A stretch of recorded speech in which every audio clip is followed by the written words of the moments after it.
Good morning, everyone. I'm Dr. Raj Kumar Khatri. I'm a former civil servant of Government of India and retired from the Government of India service 4 years back. Served in the Department of Agriculture, Industry, and a few more. And now I'm on the board of an institute called as International Competence Center for Organic Agriculture. And thank you very much, Dr. VGP, for organizing this. Delighted to be here, interacting and learning from all of you. Thank you. Yeah, I'm Apurva. I was former Agriculture Production Commissioner and Agriculture Secretary, Government of Tamil Nadu. And I'm also belong to the All India Services. And I retired this Jan and then I changed my job. Now I am in the Real Estate Appellate Tribunal. So I look after the real estate issues. And of course, we've done a lot in the field of agriculture, millets, horticulture, fruits, vegetables in Government of Tamil Nadu. And also, I would say that, per se, I am also a farmer, cultivates. So I know the issues of agriculture. So I'm hoping to learn a lot from this workshop and take back. I'm looking forward to take back a lot of knowledge from you. Thank you. Thank you very much. I am Dr. Prakash Tata. I am a retired employee of the Water Reclamation District of Greater Chicago. I headed the R&D division there. And currently, I'm the president of the non-profit organization. It's called Bharati Tirtha. I'm giving back to the land of my birth. That's what I'm doing the last 22 years. Previously, I also served as adjunct professor and research professor at the Illinois Institute of Technology long time ago. That's about it. Just a word about Dr. Prakasham Tata. He's an octogenarian but very humble. And he was the main person who brought the Millets initiative after hearing it at the India at 75 Expo in 2022. And we have to acknowledge him for bringing Purdue University into our midst in 2023. He is also a water management expert. He worked in the Metropolitan Water District for the last 30 years. He distinguished himself with the Elise Medal of Honor, and he is active as the Executive Director of the Center for Water Transformation and Energy in Neighborhood. He also has a foundation, President of Bharati Tirtha Foundation, which does a lot of work in Vizag, predominantly in India. He's a young man, full of energy, raring to go, and we want to acknowledge, please give a big round of applause, this whole Millet initiative and started in the backyard of your house in 2022. Your wife served us some delicious tea and bondas. We still not tasted them again after that. Thank you, Mr. Prakash. I'm glad you didn't tell me I'm the youngest man of this group. Yeah. Visited, I think, Chicago multiple times, and my name Udaya Shivangi from Mississippi. I support current administration, of course, Trump, and I heard Dr. VGP and the Dean, Dr. Vasavi Chakka, talking about the millet in Chicago with the Purdue University. Then I thought, why not, I can initiate that in Mississippi. And they graciously agreed to do that. So I'm in the learning process. I'm very interested and I'm very proud of that. I want to wish all the best for everyone today, especially Dr. VGP. And also I brought my friend, and she's Dr. Veer Shetty, and she's going to be in the task force in Mississippi Millet Project.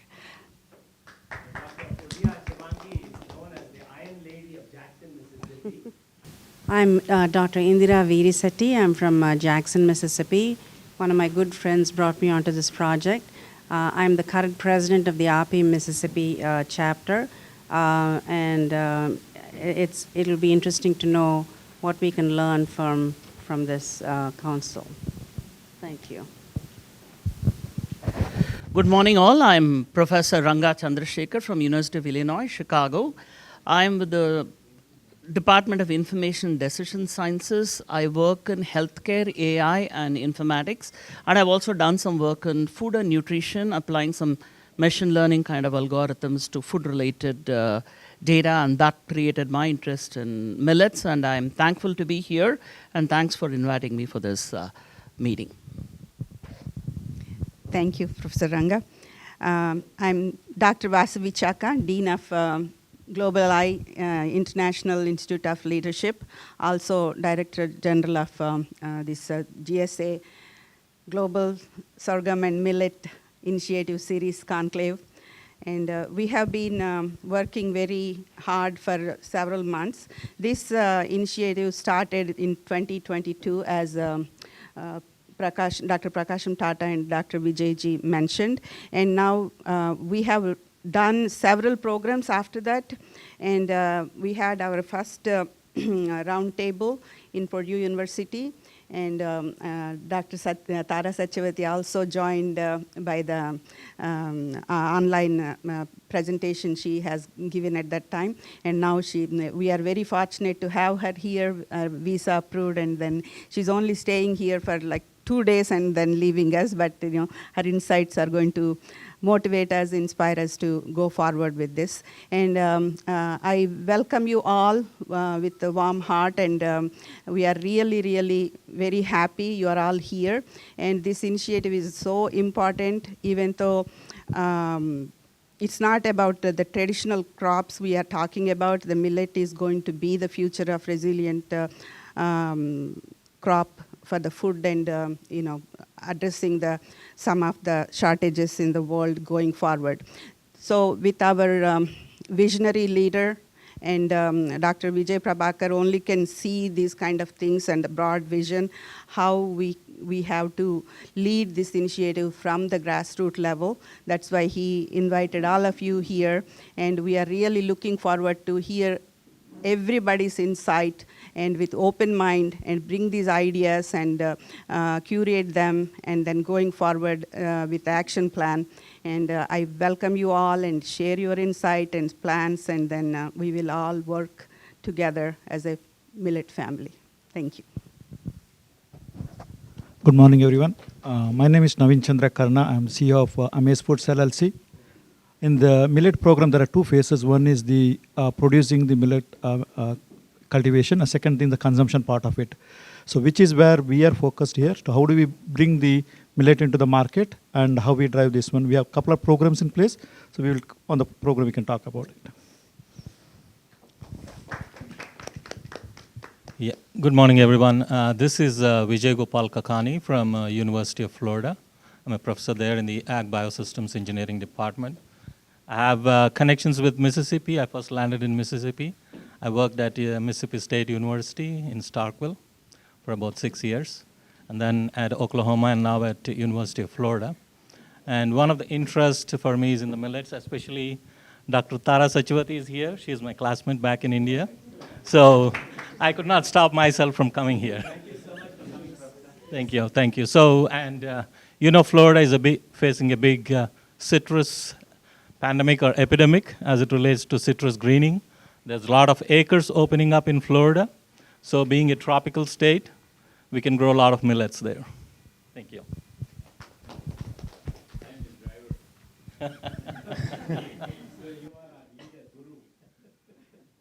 Good morning, everybody. My name is Dharmendra Saraswat. I'm a professor in Agricultural and Biological Engineering program at Purdue University. I was fortunate to be present during the first meeting that took place in Purdue in 2023. And immediately after that, I had an opportunity to serve for 6 months in India at my alma mater, Indian Agriculture Research Institute at New Delhi, as a Fulbright Nehru scholar. And now I will again be going next year as a Fulbright specialist to help a state agriculture university in Parbhani to help them develop their new curriculum in lines with the new education policy that was accepted in India in 2022. My my research interest is in digital agriculture and AI applications in agriculture. Very recently, we have also developed AI-based Socratic tutoring system for ag and biological engineering students and the classes that I teach there. So I see a lot of potential of application of the kind of technologies that my team is interested in, and looking forward to the discussion forward to find out where I can fit in. Thank you. Hello. Good morning, everybody. My name is Vijay Muralidharan. A quick introduction. I'm with the manufacturing industries here, fortunately with companies like Cargill, Ingredion, and now at Griffith Foods. I bring technical expertise from manufacturing standpoint. Thanks to Dr. VGP and esteemed guest and technical experts here, Dr. Vasavi Chakka, for putting this together.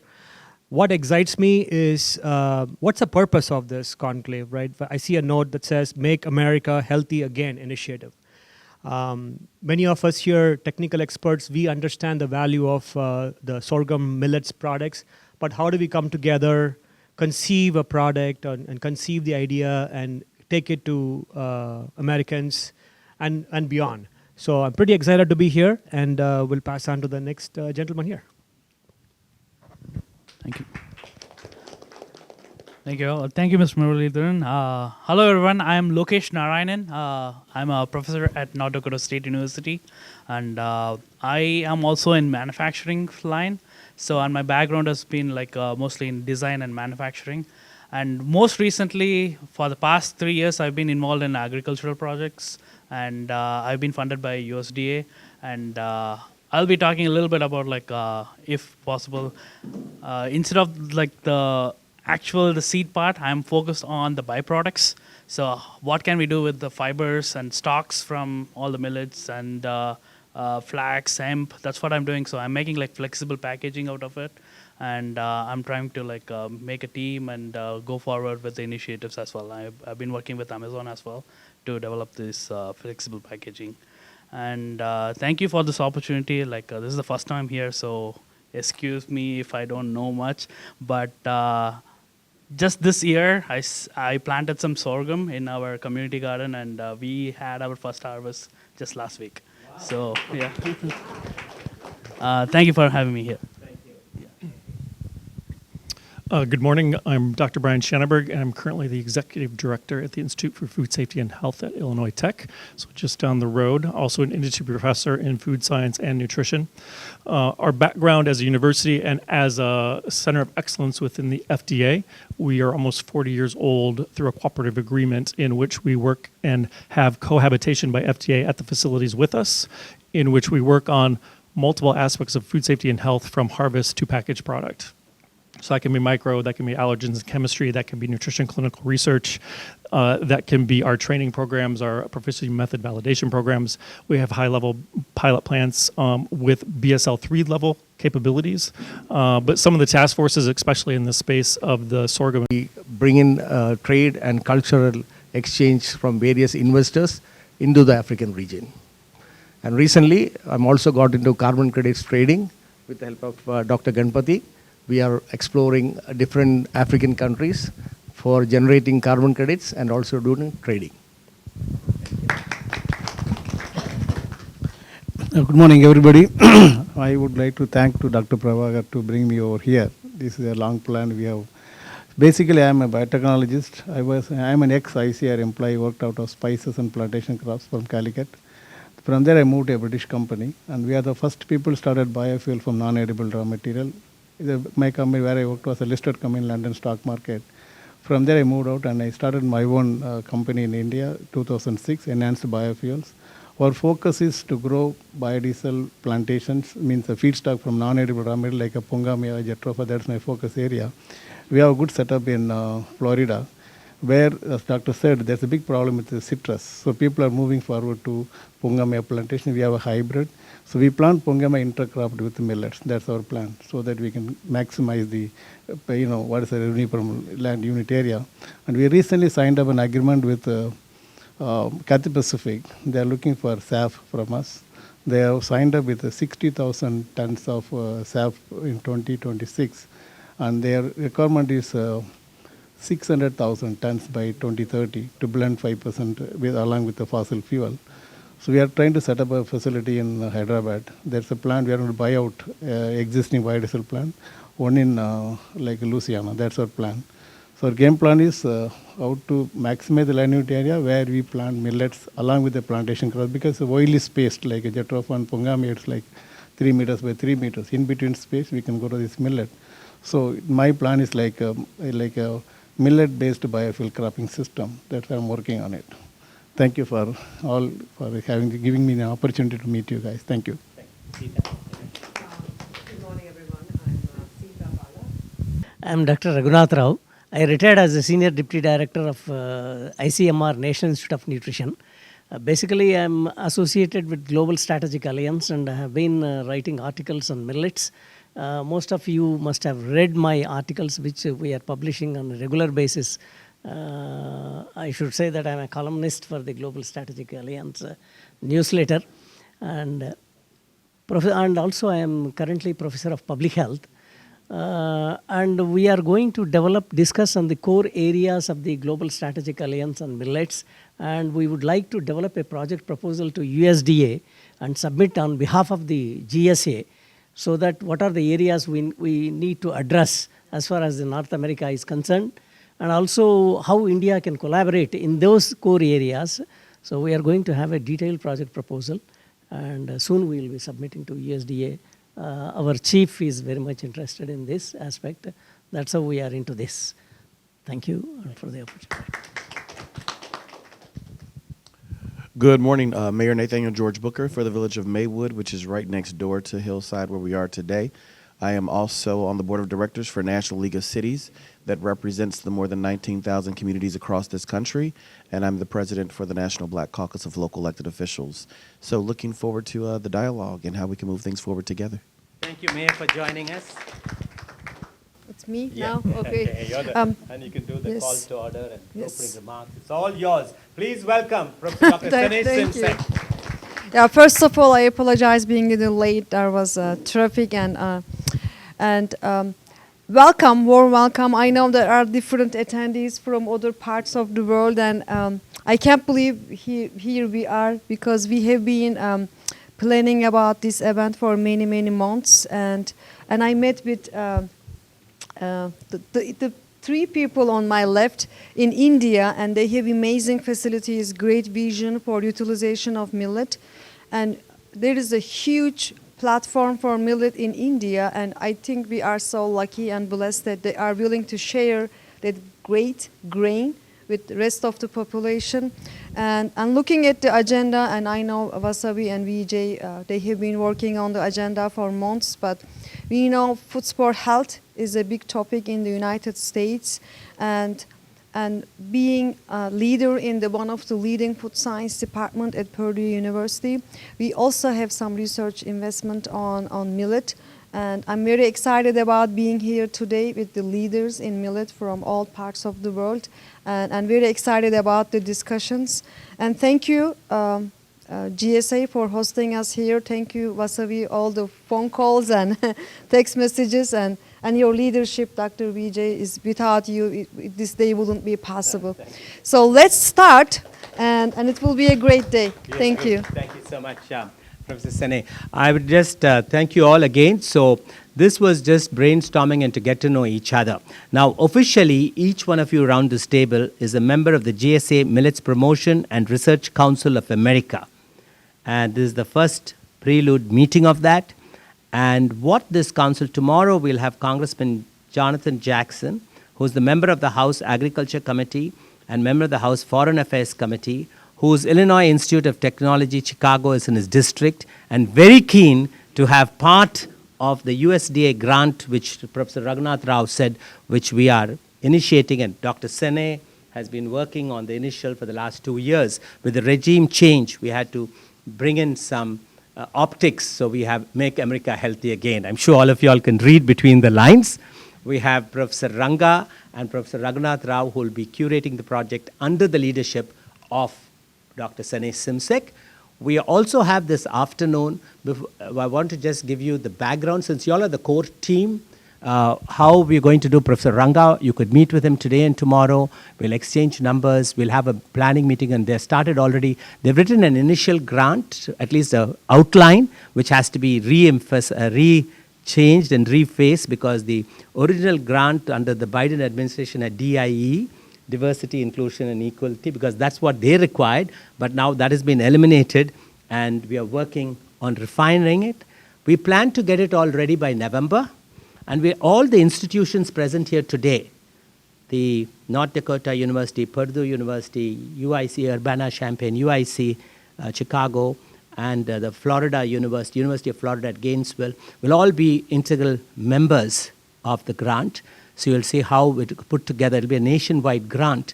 It would be for the growth and cultivation of millets in America, as well as we'll also include the Mississippi State Agriculture University. We have Assistant Professor Prakash Jha, who couldn't join us today, but he will be there joining on September 10th leg and September 12th in Atlanta. This will be the co-council which will meet, under which we'll submit the proposal, and also we'll have agencies who will be others involved also, like Refuge Productions in Munster, Indiana. They were there in original, Reverend Steve Muncie and Jonathan Brown, who were there. They were the original people. They would also be part of the grant. And just for you all to know, Pastor Muncie knows the Secretary of Agriculture, Brooks, USDA Secretary, Republican, and already has spoken and apprised about this, and she's welcoming it. And we'll be going and meeting her sometime next week, or just to inform and find out what are the USDA guidelines. This will be a demonstration grant, which we are planning. And we are also getting, you see, the Atlanta Council General of India, Mr. Babu Lakshmanan, Ramesh Babu Lakshmanan, is an agriculture graduate himself. He's the Indian Foreign Service. He's a Consular Corps, but he has great expertise. So when we initially met him, Dr. Udayaji, who the Consul General of Atlanta looks up to, and Vasviji and me, and he said, you must bring the health initiative part of it, involve Secretary Kennedy and Dr. Oz. So we have involving Secretary Kennedy also, the Health and Human Services Secretary in Washington, D.C., to give his input. And if you can see, yesterday he was on the Senate Health Committee talking about how he wants to talk about food changes in America. He was grilled last whole day yesterday. And those of you who watch the TV, it's all about what we are doing today. And this, I feel, ever since we launched the Millets Initiative with Dr. Sanay Simsek, that I strongly feel that the millet, the super grain, can transform the agriculture landscape of America. And with the research which is going across the country by our Indian scientists, you can see around this table, there's so many rich brains and already doing research. And Dr. Sanay Simsek offered 20 acres of land in Purdue to grow and cultivate millets. I know Mississippi State Agriculture University is already having a plot of land grown, and they have a person to see how climate resistant the millet crop is. Our Atlanta Council General has gone and visited that. So this is a very serious initiative. It's not a serious initiative we'd like all of you all to pay attention to, and how all stakeholders could come together. And this is the beginning of a very important initiative which could transform agriculture landscape, the importance of super grain being introduced. You all are aware the Supplemental Nutrition Assistance Program called SNAP has a $2 to $3 billion budget in the US, America's budget, and President Trump wants to cut that. And this, if they can prove, we can prove the millet value-based products, we're talking a lot, that's why we have the manufacturing experts here. And it's so enlightening to know that some of you all are working on the designing process of that, how these millet value products, not only cereal, cookies, soups, grains. We have a showcase millet corridor, which is where there are 4 vendors there showing what can be done, and we can be more creative in your laboratory as well as the IIT Food Laboratory to see how we can come up and nourish at an affordable cost change the whole of America using the super grain millet. It may look like an ambitious program, but it's only, like Margaret Mead said, when 1 or 2 or 3 concerned minds start together, we'll see the results. And this, as Dr. Sanay Simsek rightly pointed out, we started it in 2023, And in 2022 at the India Expo, which Dr. Vasavi Chakkaji and myself and Dr. Ajit Pant and others, we booted the idea when we were showcasing India at its 75th year. We were the first diaspora to have an expo for 3 days in December and had a pre-curtain raiser in September. We brought out millet grain. And then United Nations made 2023 as the International Year of Millets. And from there, there's no looking back. Thank you all for coming. Please make use of this great opportunity. What we'll be doing on our part is opening the right political connections, right? But you all, the university faculty who are here today, should put the prayers together. And we're very thankful to have 2 leading administrative and political as well as agriculture experts from India who have flown in and been with us at their own cost. Selvi Apurva ji, who is a dynamic Indian civil servant who has led several teams, and last assignment as Additional Chief Secretary was Agriculture. She had met with the Agriculture Minister and with Dr. Simsek and Purdue, and she has the Tamil Nadu Agriculture University, which is the oldest agriculture university in the whole of Asia, comes under her control when she was the Agriculture Secretary. And so they're all really interested, and she's a farmer. Along with that, Dr. Rajkumar Khatri is an IAS officer, retired as Additional Chief Secretary from Karnataka. Not only agriculture, he's also the commerce. And Karnataka is the grain bowl of millets and millet-based products. So he brings a great addition of what can be done. And of course, needless to say, we have the millet woman from India, Dr. Tara Satyavati, the Indian Institute of Millet Research. When we visited there in 2023 and signed an MOU with her GSA Vision Asia, she was very helpful, opened up. There's a Nutri Hub there where they have 400 startups. We are trying to do the same thing, where a startup Nutri Hub in Jackson, Mississippi, or it could be in IIT, Chicago, where you can have all these different people come in private-public partnership to start millet products. We can have it all over the country. That's a great example. Some of the products are on display in the afternoon, you will see. And I'd just like to tell you, after this session of 12:30, we'll break for lunch. And we'll be going, there is vehicles also, you can join us at Cheesecake Factory in Oak Brook Mall. It's 9 minutes. We'll be back here at 2:15, 2:30.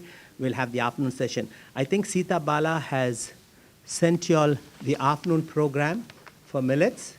And you can look at it. It's on both sides of the, Joe, you could sit. Is Anwar coming? Yes. Is Anwar, okay. Okay, so you can look at this. And there will be more elaborate presentations. And there's day 2 on Saturday too, that program in the forenoon where Congressman Jonathan Jackson will join. So I basically, in a nutshell, told us where we are going, why we are doing this, and now it's up to you all how. So with having said that, we'll have Dr. Tara Satyavati give us a brief intro of the Indian millet scenario. Dr. Tara. We have Mr. Joseph Netem who has joined us. Could you introduce yourself, Joseph? Hi, my name is Joe Netem. I'm from Fusion Systems. And I've been looking at a conference today about what's happening there and what's going on. We're an IT services company. We specialize in AI and database development.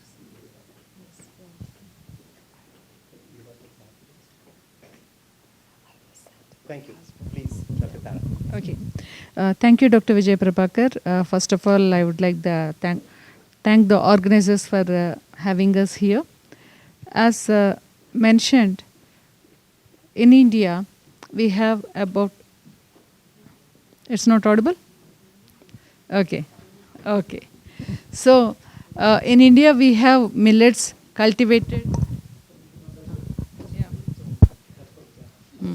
Cultivated in, yes, okay.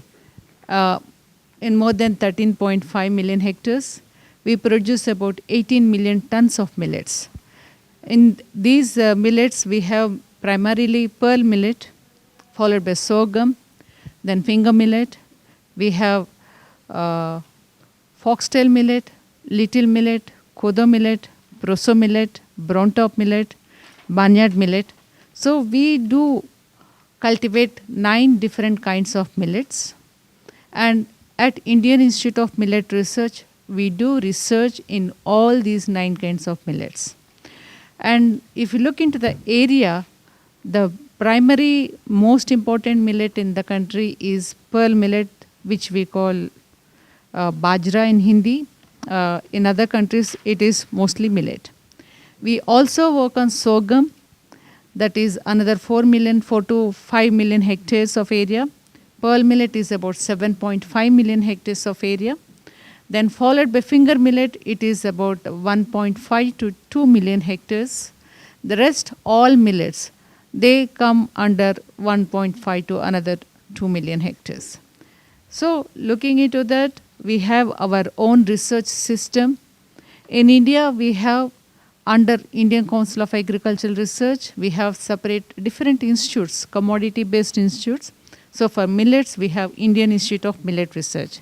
In that also, we have, like you have in the land grants pattern system, we have our All India Coordinated Research Project systems. So we have a separate All India Coordinated Research Project on pearl millet, wherein we have different research units from different state agriculture universities who work closely with the central system. Similarly, we have another All India Coordinated Research Project for sorghum and small millets. So out of the 9 millets, 8 millets are in one sorghum and small millets, and another one only for pearl millet because it occupies the maximum area. Out of 13.5, 7.5 is pearl millet. So remaining 6 millets, sorghum and small millets put together. And if you look into pearl millet, sorghum, these are cross-pollinated crops. Pearl millet is a highly cross-pollinated crop. So we have hybrids and varieties. Till date, we have come up with a number of hybrids, and both public and private sectors are equally involved in seed production and commercialization of that. So the public system is well equipped with research facilities. The private system, because of their huge extension and penetration into the market, they have more seed production. Whereas in sorghum and small millets, it is mostly the public system. In sorghum, we do have some share of the private because there also you have being often cross-pollinated crop, we have the hybrids. So there we have some role of private. Otherwise, mostly it is public. Wherever public-private are both involved, we do have the public-private partnership, and most of the varieties through the R&D, they will be tested at our All India Coordinated System, where we go for multi-location testing, multi-year testing, and identify those varieties and technologies suitable for those specific agroecologies. So depending on that, we have those high-yielding, highly disease and insect-resistant millet varieties and hybrids. Coming to one more important thing I need to mention here is, till date, anywhere in the world, if you look into, wherever we go for varietal development, we look for the stability, the high yield, and then suitability for other parameters. But for the first time in the world, what we have done is we also included micronutrient content because these millets are very, very rich in micronutrients. I'll be showing in my presentation in the afternoon. But for the information, I would like to share here that in pearl millet, the micronutrients like iron and zinc are very high. So for the first time, we have fixed the benchmark levels for iron and zinc. And we have seen that in the released hybrids and varieties till date. In 2017, we concluded that study, and we identified that 42 ppm of iron, 32 ppm of zinc are the minimum level we can see. Beyond that, we can improve, and we can also have those varieties. So we fixed that, and then from 2017 onwards, we have put this criterion that along with the yield parameters, we also would look into the micronutrient content. So when we look for the yield and other parameters over locations and over years, similar trend also we observed, and we also started looking into the iron and zinc content of pearl millet. And from then till date, we have more than 40 plus hybrids identified and released through the central varietal release system of the nation. So through this, right now, Dr. Vijay has mentioned that we need to look into the food systems that make America healthier. The same thing we are also doing. So we are moving from the food security to nutritional security. So along with the the yield parameters or the production productivity aspects, we have mainstreamed the nutritional parameters. And pearl millet is the first of its kind of the crop to be mentioned. And this is the first of its kind of effort anywhere in the world where the nutritional parameters have been mainstreamed in the identification of high yielding varieties and hybrids. Coming to sorghum, there also we are trying to come up with similar efforts for iron and zinc. And in calcium, for case of finger millet, we have high amount of calcium. And we have come up with a number of varieties where we have higher levels of calcium. I will again show those slides in the afternoon. And if you look into the other millets, in foxtail millets, the glycemic index is low. In barnyard millet, the fiber is very high. Then in case of proso millet, the protein is very high. Proso millet is there even in USA and it is being cultivated in a big scale. That is used as the bird's feed most of the times. And here in India also we are trying to come up with those lines which are high in protein content along with the yield. And for your information, some of our startups, they also started isolation of plant-based protein from proso millet because nowadays people have stopped eating non-veg. Not all, but there are few people, few segments who have totally turned vegan and they are trying to get their protein requirement from plant-based sources. So proso millet is one where you can get that protein isolated from the plant-based things. Apart from that, we also have sweet sorghum. That is one more feedstock. Just now Dr. Ganapati was mentioning. We have sweet sorghum hybrids and varieties that yield very high and also have high amount of juice. And we have the bricks more than 21% in those cases. And Government of India now is coming up with other alternate options for bioethanol. And apart from maize, sweet sorghum is another candidate. This year, in this season, we got an intent of 30 tons of particular hybrid. They wanted to test it on a large scale. And HPCL and BPCL, the major petroleum companies in India, already have entered an MOU with us and they are looking into promote sweet sorghum. As you have mentioned, cultivation of intercropping of millets with Jatropha and others, we are also trying to take up sweet sorghum as an intercrop in sugarcane because sugarcane is 1 to 1.5 year crop and you have a lot of space and scope to cultivate millets. Especially we wanted to take up sweet sorghum in those areas. And then coming to if you look into the nutritional profile of all these things, they are rich and that's why Government of India has named them as nutri-cereals for the purpose of production, consumption and marketing in 2018 itself.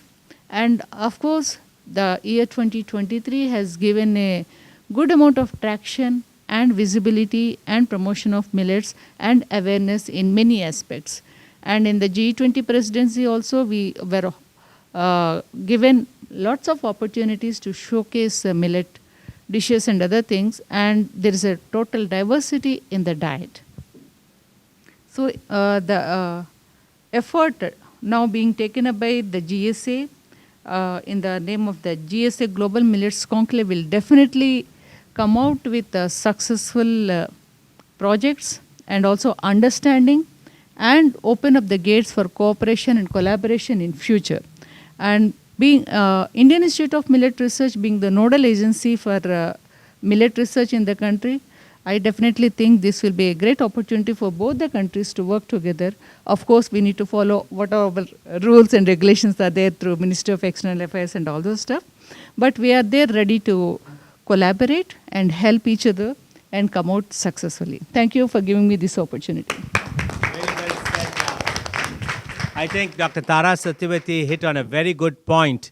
And as you know about currently the Indo-US relationship and where it stands, somebody was telling me yesterday from the White House, this is what maybe Trump and Modi needs, millet diplomacy. So it's here, you said it very well. And that might might unfreeze or unthaw the current relationship status. Thank you, Dr. Dhara Satyavati, and now I'll give it back to Dr. Samay. We'll have Selvi Apurva, ma'am.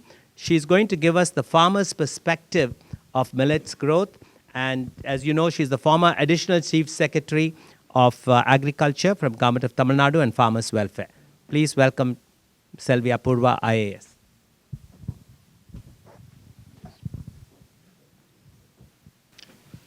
Good morning, everybody. Am I audible? I think I'll be audible. Yes. Okay. I've been asked to speak about the farmer's perspective of this millet production. Probably in India, the people who grow this millet traditionally are the people who live in backward area where it is only a rain-fed agriculture, and also mostly in tribal areas and other areas. So, and then millet has been a form of a traditional food in a society which has been replaced now by rice. Rice has invaded last 20-30 years, rice has invaded in a significant manner, so millets have taken a back seat. So I think probably now the push is to bring millets forward and encourage the farmers, because in India, if you see, in market we pay a lot of money for the millets, but what the farmers get is really less. There is a gap between the traders, in between they siphon off the huge chunk of the profits. So in Government of Tamil Nadu, what we said was, okay, we will do some branding and we will market it directly. And another advantage of this millet is like it's grown organically, unlike other cultivated crop. It is an organic crop. So as a farmer, what farmers are really looking forward is to, because millet can't be grown in a huge quantity. In India, we all retire at the age of 60, but everybody is going to be active at least till the age of 80. Yeah, he's an exception. He's only 90 years. Okay, so it's the farmer's perspective is to, yeah. He's very active. Because I remember I attended a conference in Japan. I had a professor. He said, I'm only 102 years young. So he has many more years to be young. Huh? Yeah. Live, yeah. Cross the century.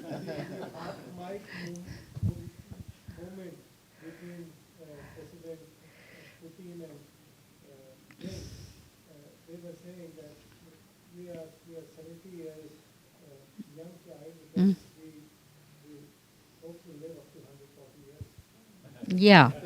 So with all this, for our societies to sustain, we need a good grain, a multi-nutrient, which Dr. Sara Satyavati has already spoken about the goodness of the grain. I don't get into it. As a farmer, what we need to do is we really need to ensure that what we pay in the market, a portion of it or large portion of it reaches the farmer, so that they are sustained. Because there are very few people, because unless you don't make the farmers rich, we are not going to get food on our plates. That is the very serious issue that all of us have to address. And in millets also the same thing is applicable. When the farmer wants, all the farmer wants is to live a comfortable life. Because I was just currently, I think unless we make it rich and lucrative, like the IT sector where everybody wants to be in. So similar kind of revolution we need in agriculture and especially in millets, so that more people come and participate and we really have food availability. That's a serious issue that all of us need to address. So, and then also farmers they would like to have more of this technical cooperations, because many technocrats are here, how to make the millet grain and make the byproducts and other things. That is one thing which would give them a higher returns for whatever they grow or yield. Because per se, even in Tamil Nadu now, a lot of them are switching back from rice to sorghum. So that has become a profitable crop. So basically what the farmer needs is money, good returns for his yield. And he is not expecting to be very high or anything, and an average, a reasonable income to sustain them. And millets being, rain-fed and, it needs less water, less maintenance intensive, you don't need so much labor. So it can be taken up very well in USA also. Probably I think Dr. VGP's vision would come true very soon, but we'll have more millet cultivation in this land. Thank you. Now we'll request Dr. Rajkumar Khatri, IAS from Karnataka State, to give us the commercial perspective of millets. Please go ahead, sir. Thank you, Dr. VGP. I was just trying to have a look at the journey of millets in India, particularly from the period National Year of Millets in 2018 and to the International Year of Millets 2023 and thereupon. A number of schemes were introduced by the central government as well as several state governments, about which, of course, we'll be talking in details in the later sessions. This is one major factor between US and Indian setup is the federal setup. So we have a central government and then we have the state governments doing their bit for promotion of, let's say, millet and the price stabilization. Like in Indian Constitution, you have agriculture in the state list, entry number 14, and the states have the primary responsibility on the research as well as promotion of the crop. But then if you look at the MSPs, the minimum support price declared, the states have also announced the MSPs for millets. Why I'm stressing on this is that, as Dr. Apurva said very rightly, the farmer, what farmer gets and what consumer pays, there is a wide gap. Now, if you want to do such a promotion at a large scale, then there are multiple stakeholders, those who have to come together. My tenure of more than 3 decades in various departments at the center in Government of India as well as at the state level, particularly in the industries, commerce, exports, and agriculture, and the education, where I used to interact with 65 vice chancellors. There has been always a need for a very strong bridge between academia and the industry. I'm glad to see that Dr. VGP is trying to rope in all the stakeholders right from the beginning, so that whatever initiatives are undertaken as a result of the proposed project to USDA, they are well grounded and they give us the right kind of the dividends and the results. I would like to just narrate a couple of examples where you will understand how the economic challenges, the commerce challenges are coming from. So one is the low and inconsistent market prices, which is a common kind of factor between the two countries here. Then competition from subsidized crops, particularly after Green Revolution, rice and wheat have taken over as the staple crops. And then there is a high cost post-harvest and processing costs, and the weak value chain. These are some of the challenges which I'm sure when you go for a large-scale transformation of agricultural landscape in US, you will also face. How far a state, the lawmakers, the policymakers, give prominence to agriculture in their state GDP, that is GSDP, is very, very important. Based on that, you will be getting the right kind of funding support for the research. In the research aspect, always I listen to the research being concentrated on the genomics, on the yield, but the economic aspects or the commercial aspects of these topics are slightly, I would say, not adequately addressed. So maybe my request to Dr. VGP and team is that when we go in for Chicago Declaration and thereupon a project, please do involve the universities and independent market-related players to make this initiative sustainable and to yield the right kind of results. And personally, I feel after interacting with Dr. VGP and his team, sir, you can play a very, very important role as a catalyst,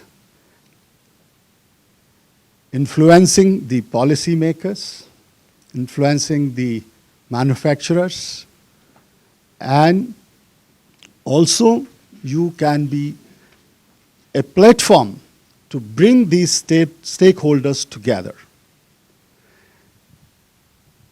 Not only the prices of millets, but how to increase the income of farmer from the farm is going to be a big question. I was so happy when, Ms. Chako, you mentioned about carbon credits.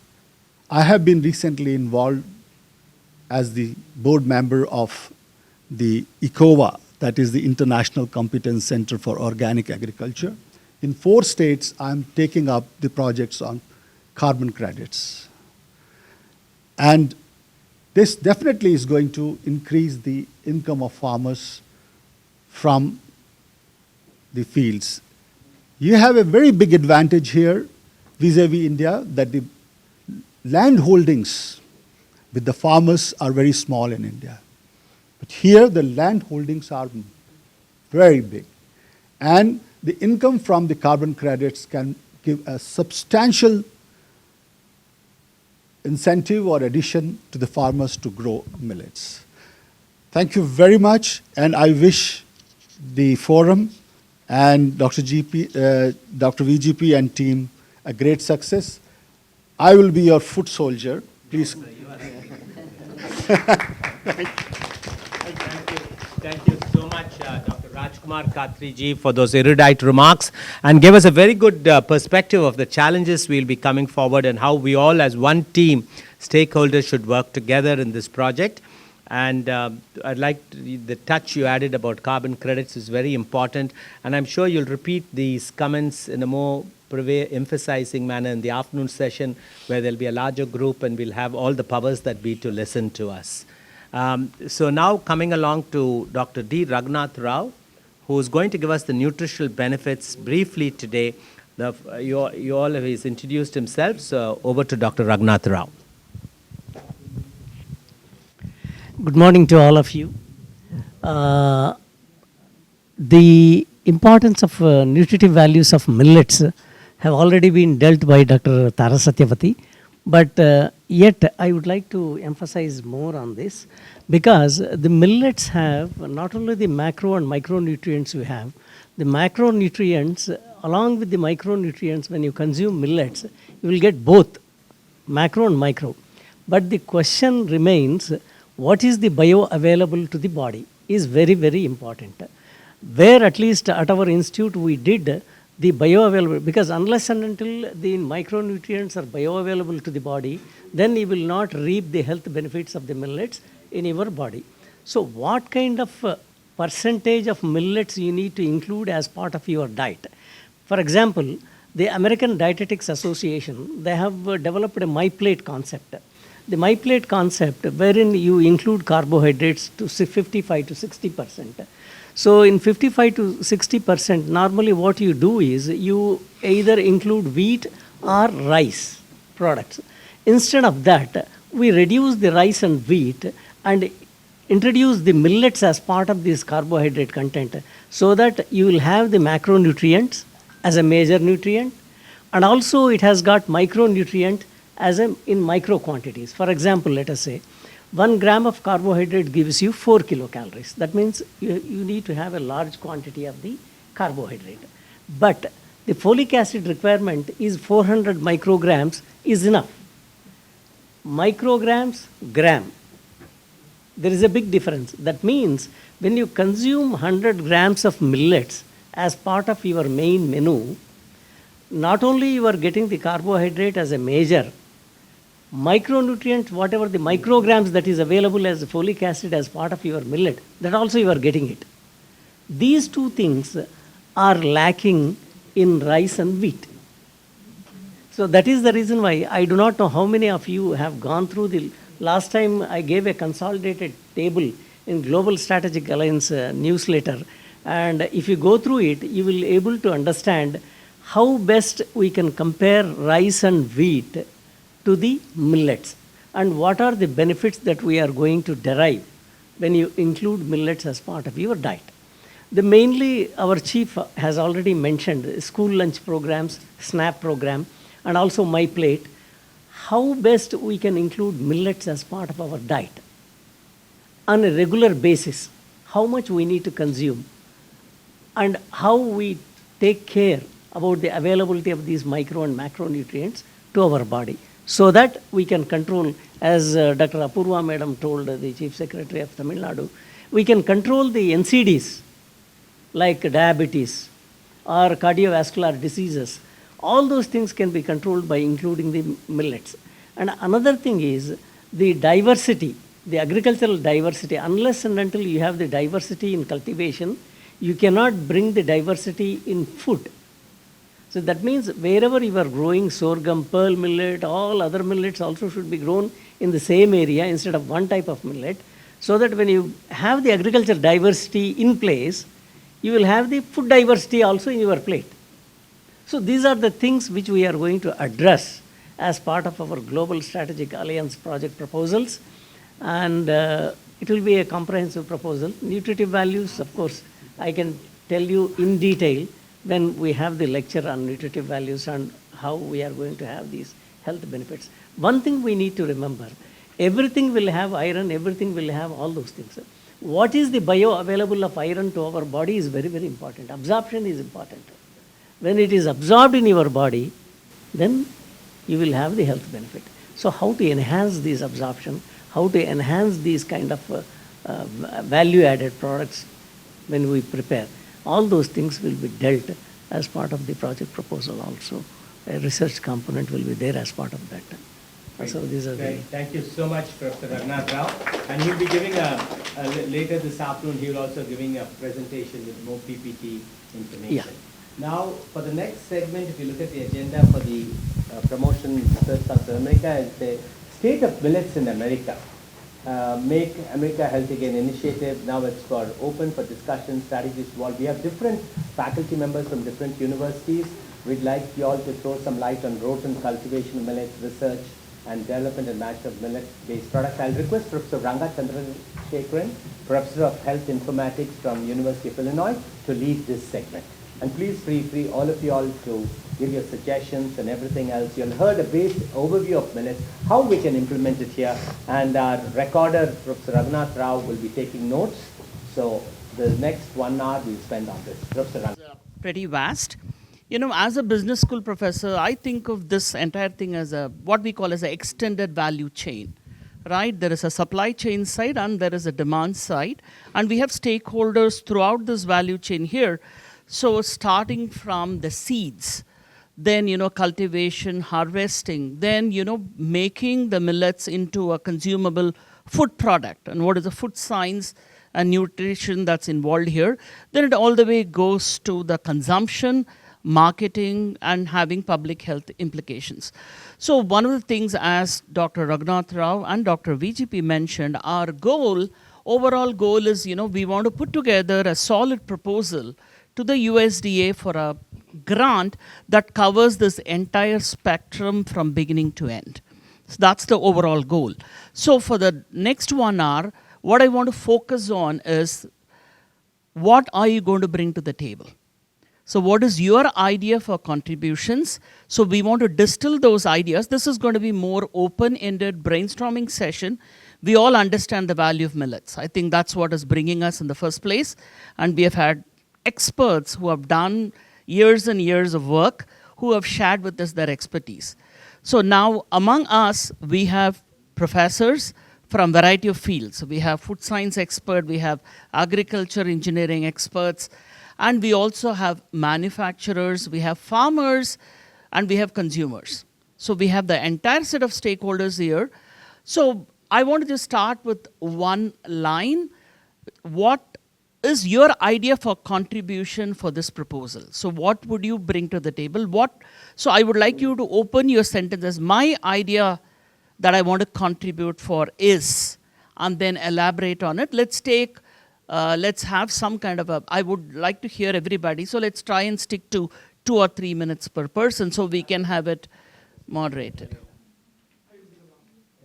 Last. Okay, no, I'm going to just go with this. So in the order in which we are sitting is something we can go.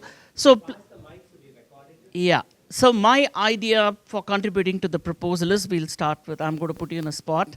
We're going to start with Dr. Kakani. Thank you very much, Dr. Chandrasekharan. I think here, if you think in terms of millets in the US, it'll be a new beginning, right? So we don't have an established production system. We don't have an established marketing system. And the consumer base, right? So the two ends of this entire chain, one is having the right crop and the right variety, and at the end, the nutritional aspect. So the breeding part comes into very good picture here. So we might have a lot of germplasm that's available with USDA that can be used, and testing across the nation of that germplasm to identify the right lines that are highly productive in the diverse environments in the country, I think would be a good starting point as we talk about the production aspects. And then the agronomic aspects, we all know, they require less water, less nutrients compared to the wheat and corn that we grow today. So making it a sustainable type of production system would be attractive to most of the producers in the country in terms of the water needs and the fertilizer needs. So that would help in terms of promoting the crop. But again, this is gluten-free. So it goes well with everyone that's sensitive to gluten in the United States. And at the fag end, probably doing some promotions around the country, mentioning the benefits of the millets to the nutrition and health. Probably it was mentioned earlier about Secretary Kennedy's interest to make America healthy. Again, we all want to be healthy, live long. So promoting that around the country would, again, I think would add more momentum to the millets movement in the US. Thank you. So the specific questions I got from you are how to have a sustainable production system, what lines of millets we need to focus on. We can focus on everything. Even Dr. Satyavati mentioned about how they chose and prioritized. So that's a lesson I learned from you. And on the other hand, on the demand side, you also want to focus on promotion and outreach, right? Okay, I'm just summarizing the two bullet points. So next, let's hear from Dr. Dharmender. My contribution to this project will be? Yes, thank you for the opportunity, Dr. Ranga. My contribution would be coming from the point of view of how we can mechanize and automate the operation. Because when we are talking about large scale farming, farmers tend to use planter seed drills to plant the seeds, and what needs to be changed in the metering system of the seed drills or planters that we use to accommodate the different size of millet seeds is very, very important. That's one aspect. Another aspect is that in the United States, we are more and more moving towards the digital form of extension services, and that's where my contribution in the use of AI-based tutoring and guidance systems would be very critical, that The systems that my team has developed can work in a Wi-Fi sparse environment. So when the Wi-Fi connectivity is not great, and still you can use the material. It allows one to search for information that they need, which farmers would be needing very frequently. So instead of calling an extension agent where we may not have enough number of extension agents with enough expertise present, all the material that has been developed elsewhere could be brought in and disseminated to farmers. So those are the two areas where I think I can readily contribute. And aside from this, because I am also a consumer and I frequently go out to restaurants for eating, and I think that we also need to have Hotel and Restaurant Association as another partners with us, because unless until they are partnering with us, common people are not going to get the benefits of all the research. Thank you. Thank you so much. I know Dr. Raghunath was taking notes. I'm frantically taking notes. But, two lessons, two contributions, where we think, we can have your expertises. And you talked about mechanizing and automating the farming operations. And most importantly, throughout the US, we may not have expertise. And, your AI-based tutoring and guidance for agriculturalists who are interested in millet farming could benefit from the kind of expertise that you have. And your point about involving the consumer end, the hotel and restaurant associations and the food side of things, I think that's also an excellent point. Thank you so much, Dr. Dharmender. I'll pass it on to Dr. Vijay. Yeah, so suppose I give you an example. In West Lafayette, we have a well-known restaurant named Dakshin. People flock to that restaurant to have very tasty South Indian food. And I feel that South Indian foods can readily adopt some of the millets-based preparations, such as ragi idli and dosa and all that. We have a number of recipe books, Yeah. both national and international. At national level also in regional languages. Yeah. So those things are available online. You can implement, you can test them on pilot scale in local western. Yeah. Not only in India, in international American western communities. Because we have recipes for both America and other countries. Yeah, very low. Another thing I would like to say, always my plate Of course, yeah. my plate of America, Yeah. that we need to keep in our mind. Similarly, when we are developing for India also, my plate for Indians, my plate for Americans, my plate for Indians. So we can include all these aspects. The millets are also for African Indians. So you have to define and differentiate their things. Most of the research in university is African American research. Ghana and all that big lands. Togo. What we are doing is when we have the my plate for North Americans, obviously we are going to have the Afro-Americans also as part of the my plate. That we are going to do. America will manage you. Yeah, that we are going to do. Thank you so much. So let's continue. So I want to hear from everybody. Okay. From my manufacturing expertise for the last 20 years, I like the way you started the discussion, Professor Ranga, about the value chain concept. So we have to take it from the foundation, like from supply chain all the way to the consumers. So where I can contribute from my experience is define the success factors along the value chain. Most of us would know that by KPI, key performance indicators or metrics. So it's really important to develop that strategy, the first 3-year plans, like what are we trying to achieve?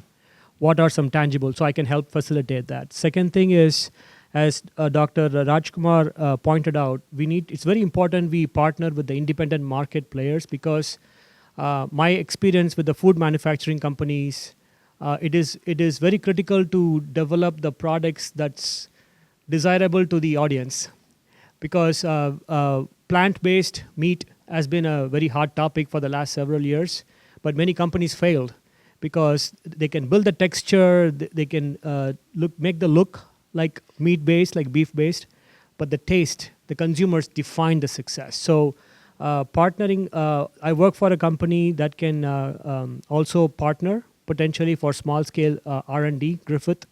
We call them co-man. So partnering with those experts is really important. I can help facilitate that as well. Thank you so much. So helping us define some KPIs and help us get some small-scale R&D done using some partnerships. You can help us with that. Thank you so much, Vijay. Now I'll just request Dr. Lokesh. How can you contribute? So, excuse my ignorance in the sense is I'm from a very, very different background. So my research from my undergrad and everything is like in bioprinting. So I just got into this agricultural side of things, especially since I'm like I got into like a supervisory role in like one of the community gardens, and that's how I got into this field. And what my contribution would be is like it's later in the stage. So how can I contribute economically? So the bioeconomical, circular bioeconomy is what I'm focused on. So okay, you harvested your grain. So what do you do with your stocks? What do you do with your byproducts? Does it go into feedstock? So how can I add value to that product? So that's what is solvable. So that's something. So extra value added products, that's where I can contribute. And hopefully, like with my expertise in bioprinting, who knows, we can actually develop like a bio ink that can be more beneficial for the cells when you make like tissues. So from millet-based, like the germplasm. Yeah. Would that be sustainable manufacturing? Yeah, so that's a beautiful idea. That is, we've all been talking about harvesting, but post-harvesting, you know, there is going to be refinement, then food grains and everything is going to go. But there are other byproducts. We need to worry about recycling and sustainability. I think that's a beautiful, and that's one of our goals also. Why do we leave the byproducts out? And I think your contributions will be very valuable. Now I request Ryan. Sure, thank you.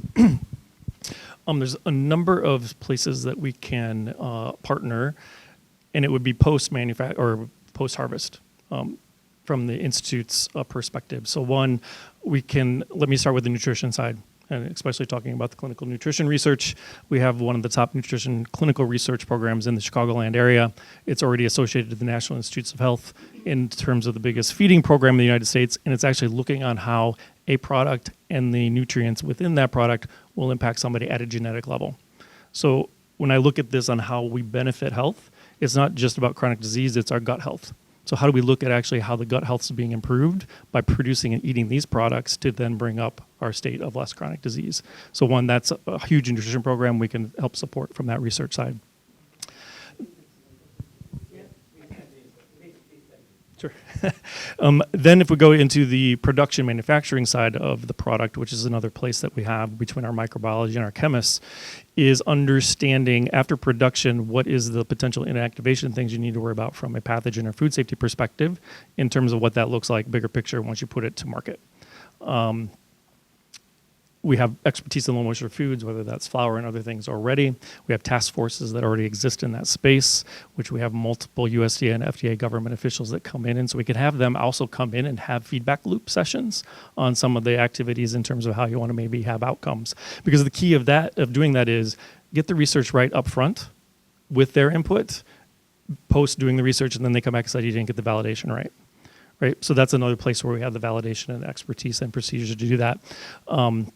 For that. So again, you have that connection between production.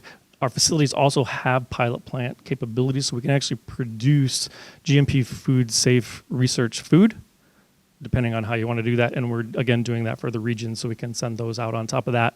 And then if we really want to understand challenge studies around pathogen, potentially areas that you could have contamination, we have the ability to do up to BSL-3 level, so multiple areas of high-level pathogen research to really understand how you inactivate that. So processing technology. So then we have partnerships with our engineering teams, engineering departments around what is the process and the technologies and the tools you're using to produce whatever end product is that you're actually actioning about your preventive controls to reach a safe product to the consumer. So lots more that probably we could touch on, but those are some key areas that we have the expertise that we can help support. Thank you so much. So to just summarize, I think clinical nutrition research on the impact, health implications of millets. I think that's a great area. Then you talked about feedback loop sessions to get something, and also food safety, the pilot plan to do that for millets. I think that would be a great graduation. Thank you so much. Dr. Vincent Gray. Yes. He's the Chicago Public Schools Assistant Superintendent. So and he's also the National Fair Chair of the American Conservation Commission. Joint leads. You can use yourself and Yes, thank you for the grandiose opportunity just to share. My mind is going in a multiplicity of directions right now.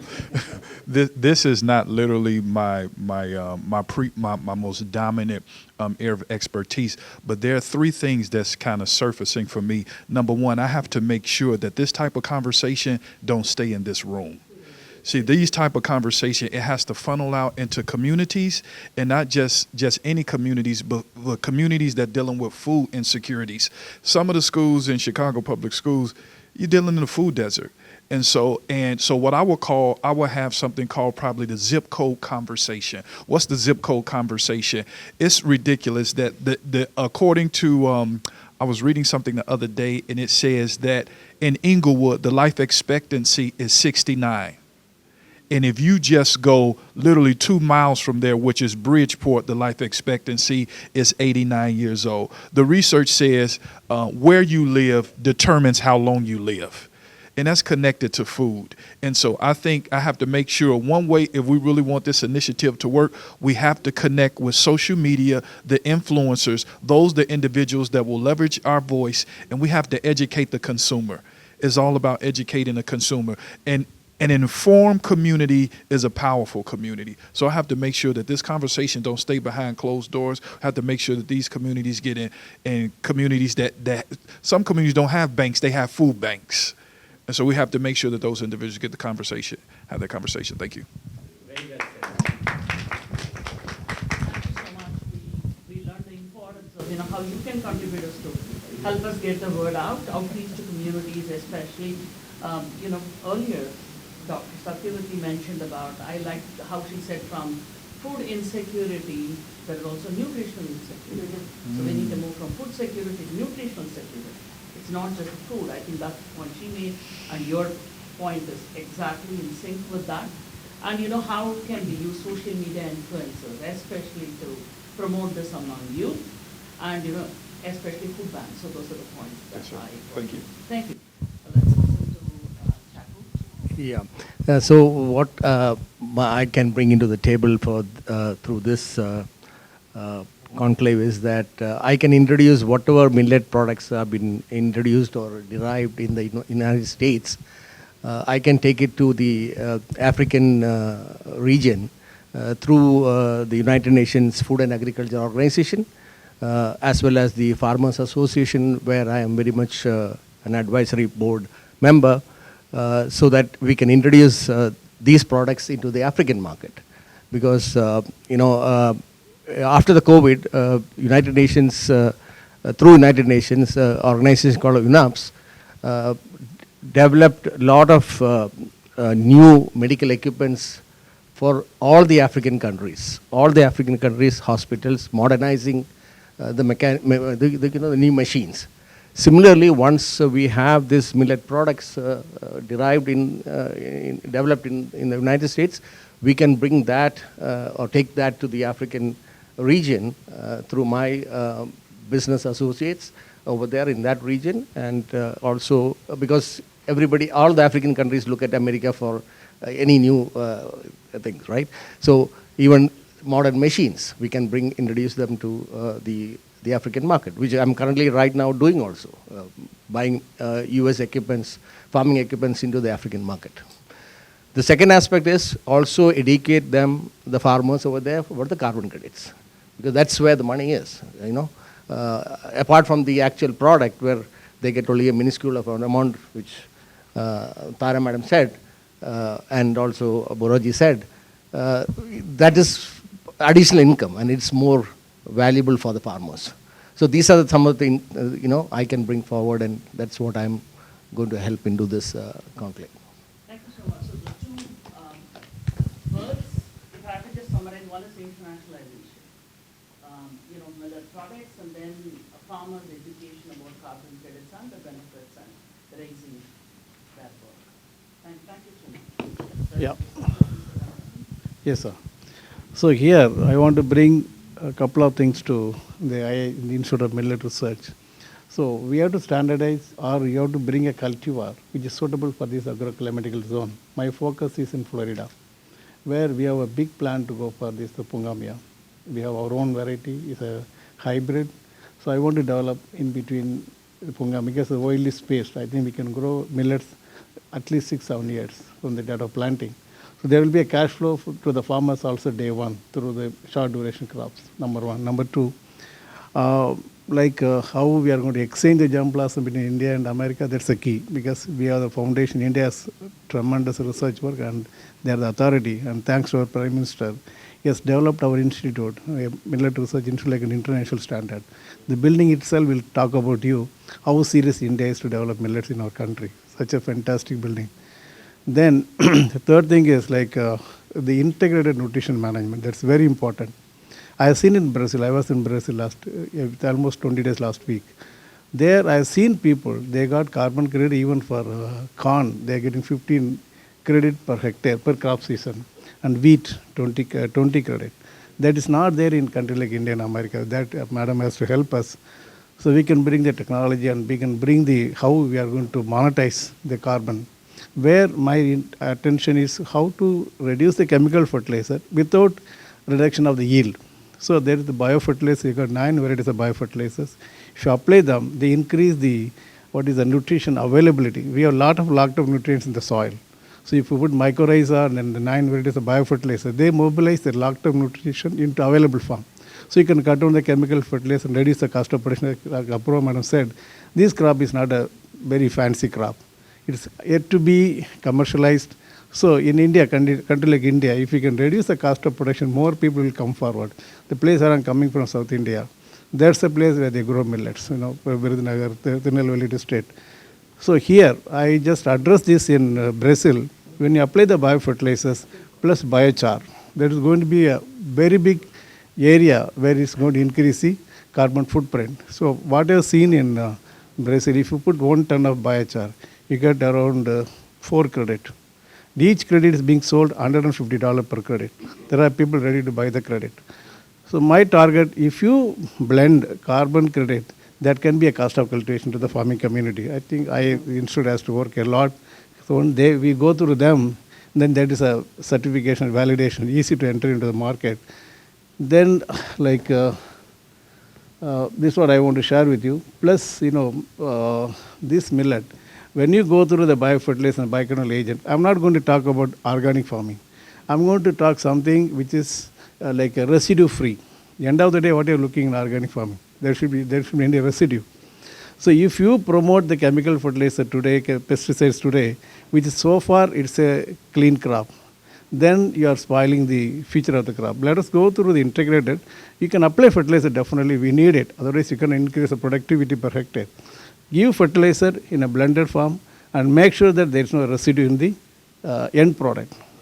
So if you go through this focus, definitely carbon itself can give you and match your cost of production. So your crop is free.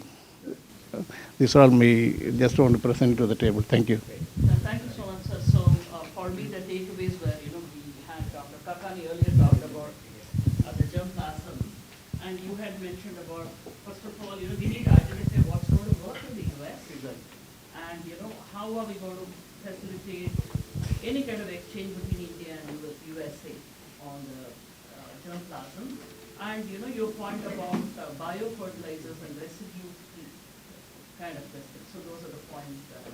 Thank you so much. Let's have, I don't know who has the mic. Yeah, right now. Yeah, just now we have a little break.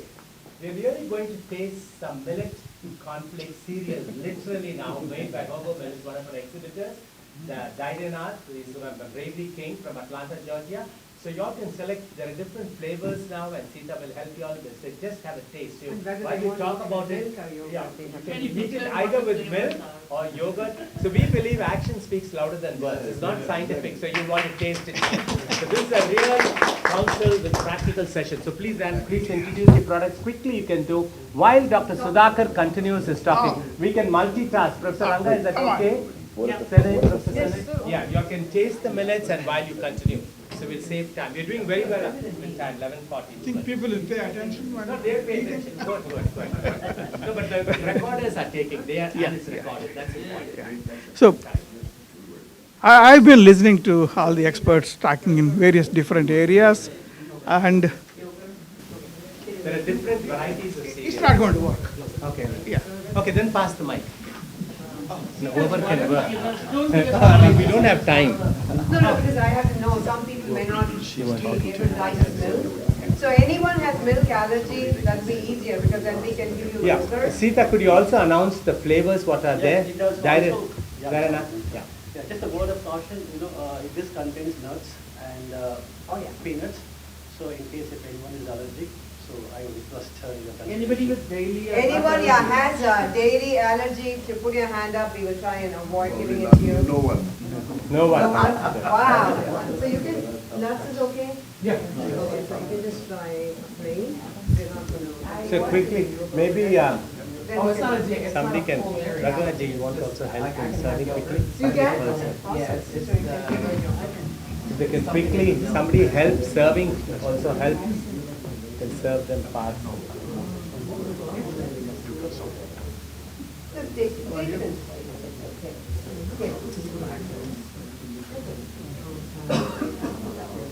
Okay, good.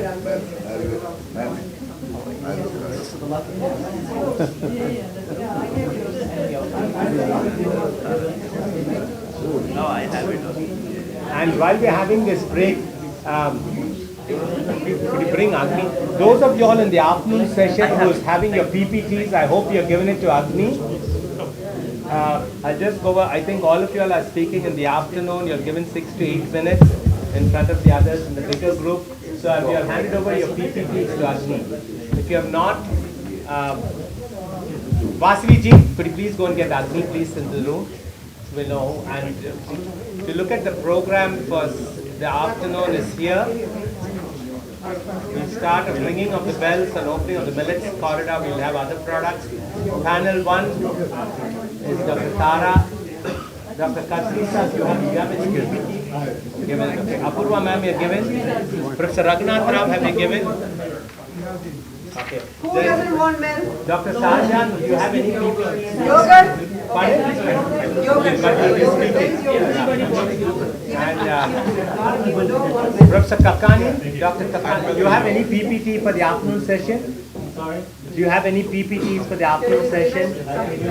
Okay, you can give it to Agni, so we get it. This is with yogurt. And Dr. Dharmender, so you have now, okay, but you will be speaking points. So you look at the afternoon program, we are giving it to you, just prepare yourselves.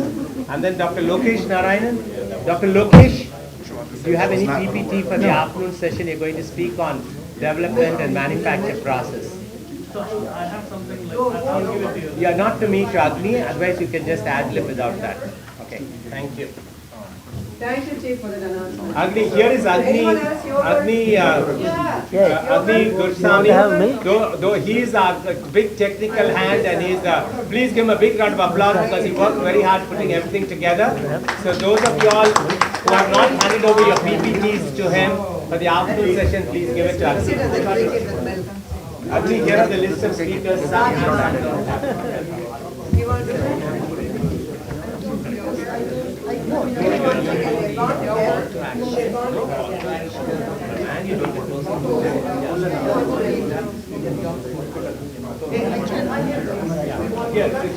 You have this program that you have me for afternoon. So then you put a tick mark, the speakers are listed and get it. How is the taste? How is it good? And tell everybody how does it taste. You should eat first. Dr. Udaya, how is it good? What flavor are you having? So they put the brochure so that they know what the products will be offered? Yeah. Now the brochures for these products are available in the main auditorium. In the when you come back from lunch, you can browse through the products. Everyone tasted?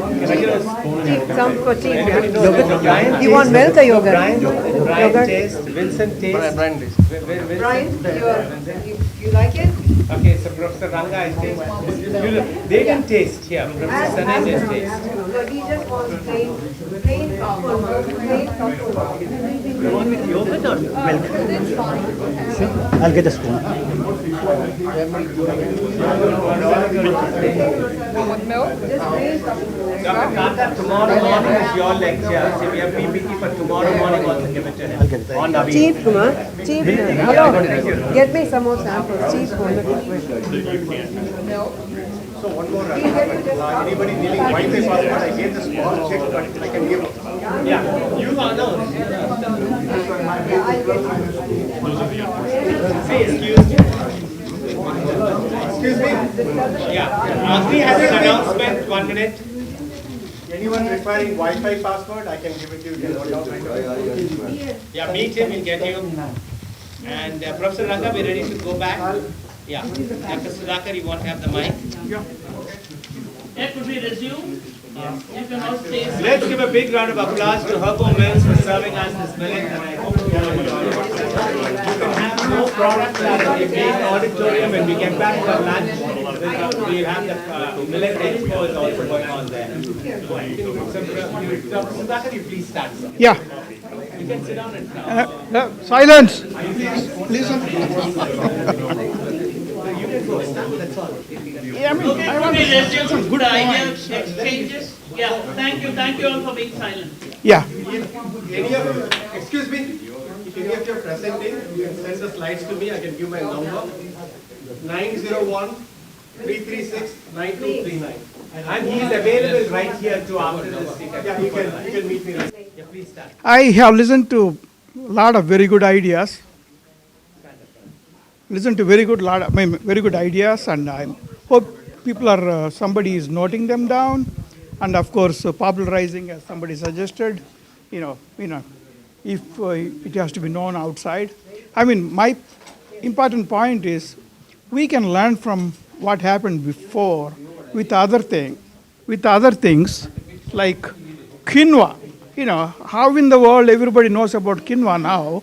10 years back, nobody knew what in the world was the quinoa. So what did they do to make it so popular? Even in India, people are eating quinoa, not eating rice and all that stuff. So, India is so far from South America anyway. So what did they do, and what can we do to learn and then implement those, whatever they did? We don't have to invent the new ideas, we can just copy. That's the easiest one to do. Of course, in addition to other things.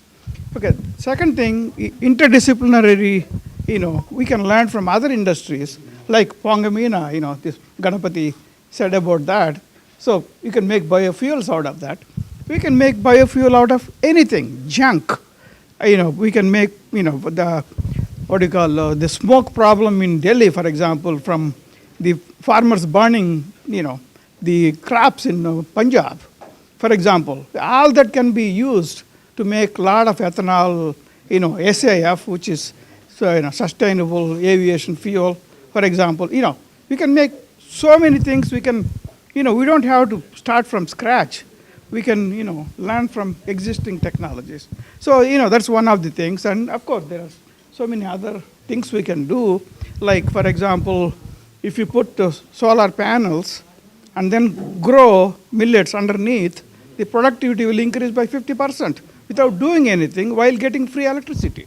So there's so many ideas already tested and proven, so we can, use all those ideas. So anyway, there are so many like that. So. Thank you. You can pass it to Dr. the mayor. Oh, his ideas will be incorporated anyway. Yep. Okay, so I think the question is, what can you contribute to it? So we're talking about it on a national level, but I think when we're talking about Cook County is the second largest county in the country. They have the Cook County Department of Health where they're focusing on building healthier communities. So they have a healthy food initiative where it's called Food is Medicine. So I think maybe we can meet with them to discuss what they actually have going on. And as you said before, like thinking about zip code by zip code, it's not just the city of Chicago. Here in the village of Maywood alone, Maywood is right next door to River Forest. If you cross the bridge, which is 10 steps, your life expectancy goes up by 12 years. Wow. So when you think about mapping the poverty and you think about mapping food insecurity, I think it would be helpful. And then there's also in Cook County the Good Food Purchasing Initiative that was launched. So I think in thinking about the Good Food Purchasing Initiative that provides deliveries to our seniors and to our youth, but also works with the elementary schools and the middle schools would be helpful. There's also the BIPOC Farmers and Grocers Initiative. And I think a good way to get this product or anything that could be helpful to get that exposure, like you said, where did quinoa come from? You have Living Fresh that's literally right next door in Forest Park. That's the largest black-owned grocer of 71,000 square feet in the nation. Wow. So I think having that product sold in their market, I could connect you. It's my church. And those are the things that I have. I just want to add, Mayor Nathaniel Booker is also the president of the Illinois Black Caucus of Local Elected Officials. So he has a statewide bandwidth, and he is also the vice president of the National League of Cities, which has a national, all the mayors throughout the country are part of that body. So that's what, and so he is here to take the message across, like Dr. Gray said. So, and he is going to be an active member of the GSA, Millet Promotion and Research Council of America. Over to Dr. Senek. I mean, she will give more input, but just briefly. Yeah, Dr. Vasri? I just wanted to mention, like, he is our mayor of Americas. Oh, you're mayor of Americas, yeah. Well, Dr. Vasvi Chaka, Dean, often refers to him as mayor of Americas. Professor Ranga, you want to summarize, and then you can. Yeah, the mayor helped us. I got it. Thank you. The alliance with Cook County, talking to the right people, and also outreach to make sure the product Throughout the country. Yes. So, yeah, from Purdue Food Science and also Purdue in general, I have been hearing all the great ideas, and when we had the initial conversations about like millet roundtable, so overall vision is looking at the millet as a holistic crop, and it's also going to be profitable for farmers. It's going to be there will be beneficial advantages for food processors and handlers. And then, of course, we will study the biological functionality. And so being in the food science department, we all know that whatever we develop in the food science as product development, it has to be shelf stable. So that is linked to the, GMP is good manufacturing practices. It has to be safe, shelf stable. And also, it could be full of all the great compounds, but if it doesn't taste good, nobody is going to eat. So we have former sensory facilities. And also, we can, there is lots of trendy topics in the area of food science. Of course, one of them is everybody heard about Ozempic, GLP-1. So we have research programs in the department how food compounds can actually stimulate the production of GLP-1 hormone, which is responsible for providing the satiety feeling. So we call that gut-brain axis. How what you eat is controlling your brain and you are feeling hungry. Sometimes you eat, everyone must have the same experience. You eat a donut that's 600 calories and you feel hungry 1 hour later. It's because you have rapid increase in blood sugar and it drops so quickly. It's very unhealthy. But we know you talked about some varieties having good glycemic index, which means you get all the calorie you need, but there is slow and controlled release. And a couple of weeks ago, I attended a meeting in NSF. They are also onto MAHA movement, Making America Healthy Again. And hot topics is precision nutrition and how engineering technologies could be utilized for precision nutrition. So I know like millet could be one of the key players precision nutrition, product development initiatives. And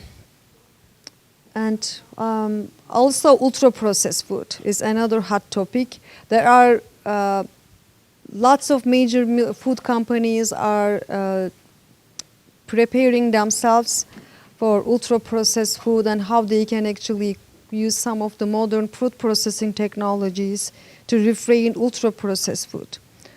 And again, we have to find good space and millet in those technologies that we are going to develop food compounds that will be safe to eat. It's going to be shelf stable, it's going to be healthy, and it's going to help us, again, everybody talked about controlling chronic disease and increasing the lifetime. So some of the ideas I have when I was hearing all the, great conversations for including community training, students, different groups. But so maybe we can allocate some funds for product development competitions. I know I have been in India, food is great, there is lots of good spices, it's so good, but the American taste is, when you go to Indian restaurant, we always says, is it Americanized Indian? It's if you, and also even in India, there you have lots of differences in South versus South, and each state is different, which I learned when I was in India last summer. So product development competitions. Students are bright, and we have great students in IIT, in Urban product. So we provide all those opportunities to the food manufacturers also. And those are, I think, some of the things we can team up with your institution as well. So I heard lots of good synergy as well. Great, wonderful. Yeah.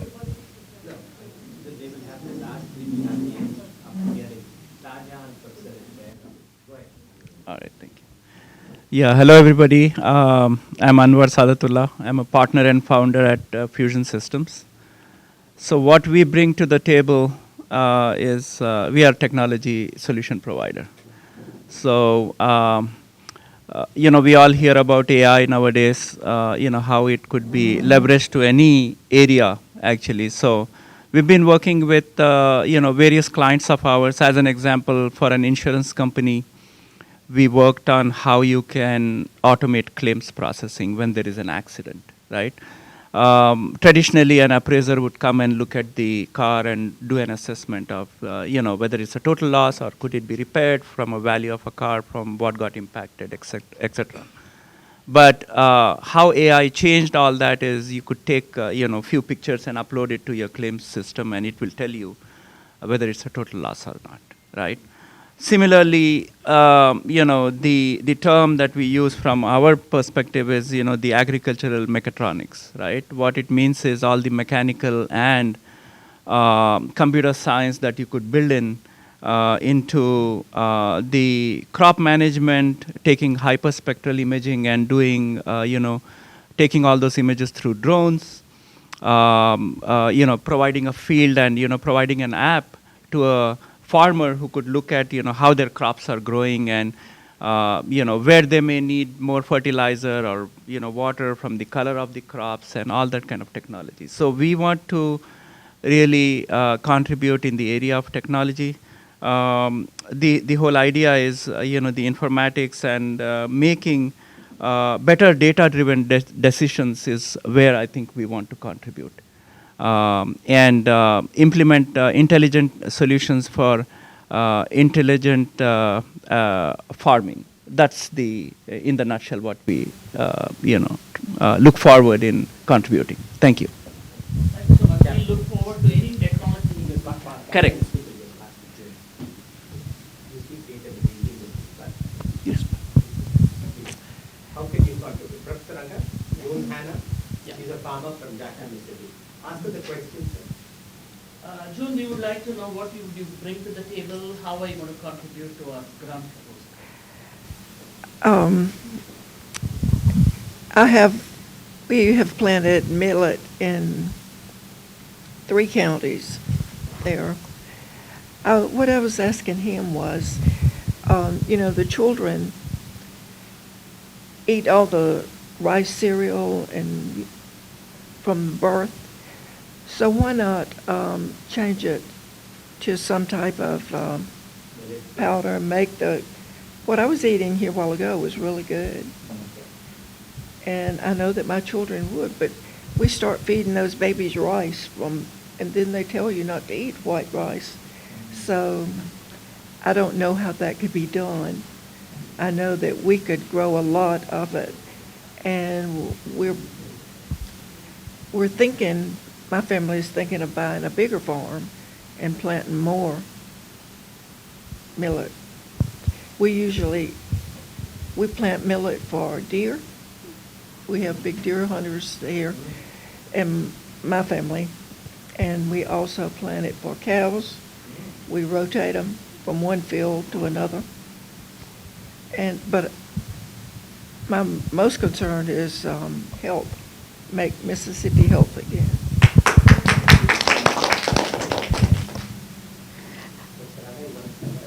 Yeah, so we heard from a farming perspective how to have millets help, especially, you're going to help us spread it in the Mississippi area. Did I reflect your thoughts correctly? Sure. She wanted to start the rice we are eating for the baby. She wanted the millet. Millet. And it's good for the soil. We don't have to use as much fertilizer or anything because the nutrients go back into the soil. Thank you so much. So we'll now hear from Dr. Udaya. Okay. I've been hearing about this millet for the past 15 years. The research is going on, Florida and Mississippi, even Mississippi State University.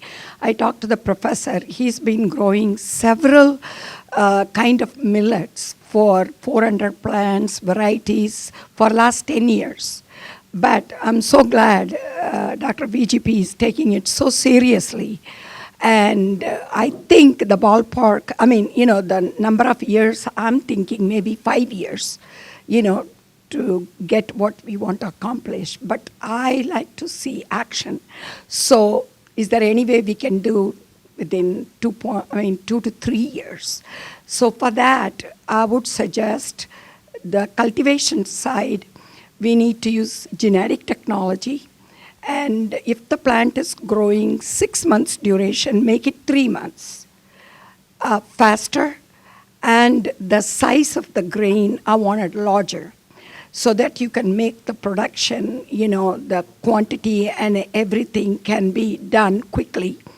That is the cultivation side, using hybrid resilient grain. Plus, I wanted to mix different kind because we need to know the nutritional value.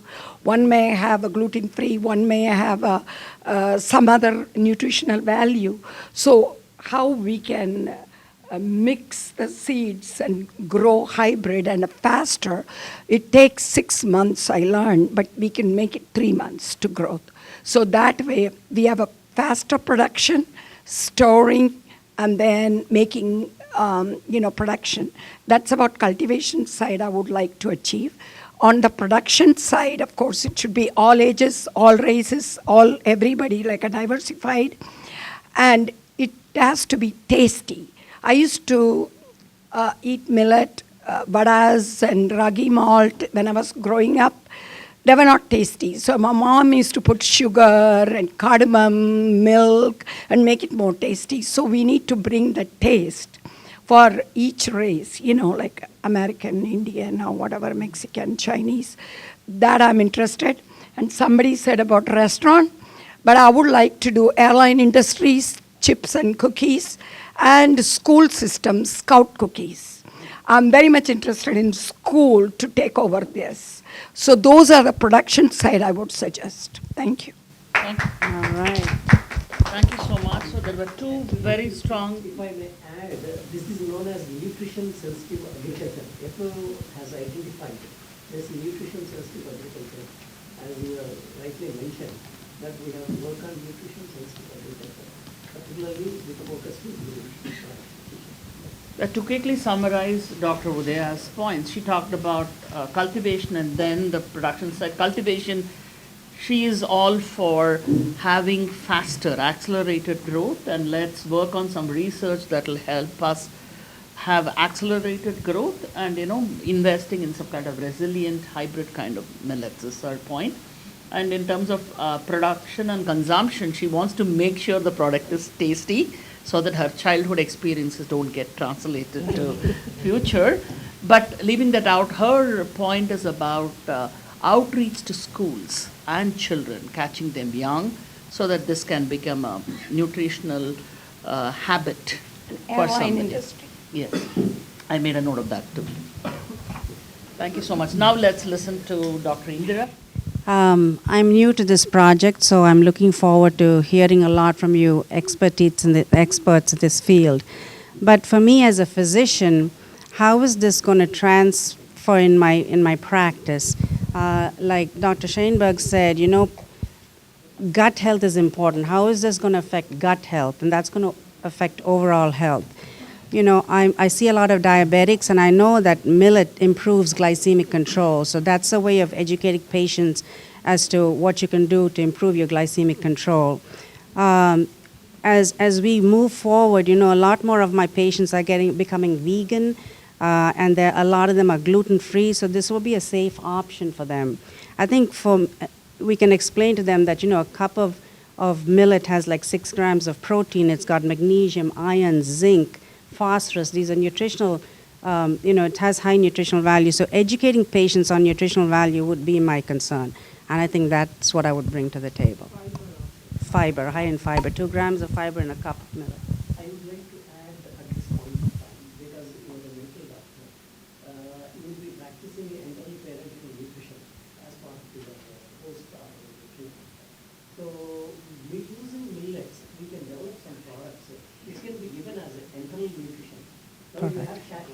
Right. Millet-based enteral nutrition we can prepare, and we can develop a proposal to the Purdue University and work on it. What kind of enteral nutrition packets we can develop? Right. Of the patients during the post-operative care. Right, and you also mentioned the My Plate system, educating the dietitians about incorporating millet, in the My Plate system, so. Thank you so much. I think we heard from a practicing physician, a clinician on, she talked about outreach and educating patients or any individuals on the clinical benefits and how millets can help with diabetes. And, she also talked about we also need to reach out to dietitians. That's another thing I learned from you. And, so our physician community and dietitian community, I think they should be a key stakeholder in our proposal. Thank you for that. And, she's been bursting, Dr. Irmer, with ideas. She's been wanting to talk. I'm so glad Dr. Saraswat decided not to go with me first. As the lobbyist in the room, I have virtually no working knowledge of this industry. But the perks of being a lobbyist, after hearing everyone speak, I'm hearing some themes that I think I can help plug into. My knowledge of the political arena, specifically how the lobbying industry works, and I'm talking about big wheat, if you will, and how much influence they have in politics and in the farming industry, and the GMO products that come out of the wheat industry. So it's just like, how do we insert a narrative, creating competition with an existing entity that's so strong, right? So strategizing around that, I think, makes a lot of sense. But then also messaging, generally, because from the business side, you do need to generate consumers. And right now, the gluten-free, gluten intolerant or sensitive folks, I'm gluten sensitive and lactose sensitive, right? This is a really small market share.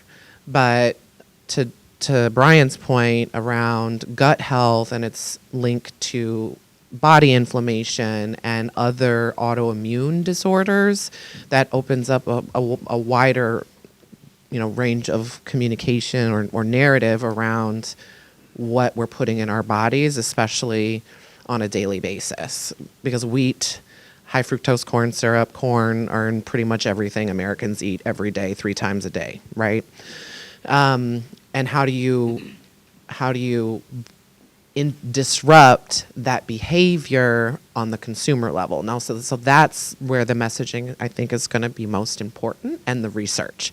So how do you gather up all the body of research to create enough, disparate messages that say the same thing but resonate with different audiences is going to be key, especially within this administration. So maybe make America healthy again, but if the folks doing the research that is peer-reviewed are still not being trusted, what is the message that will be trusted? And who is the messenger that will be trusted, right?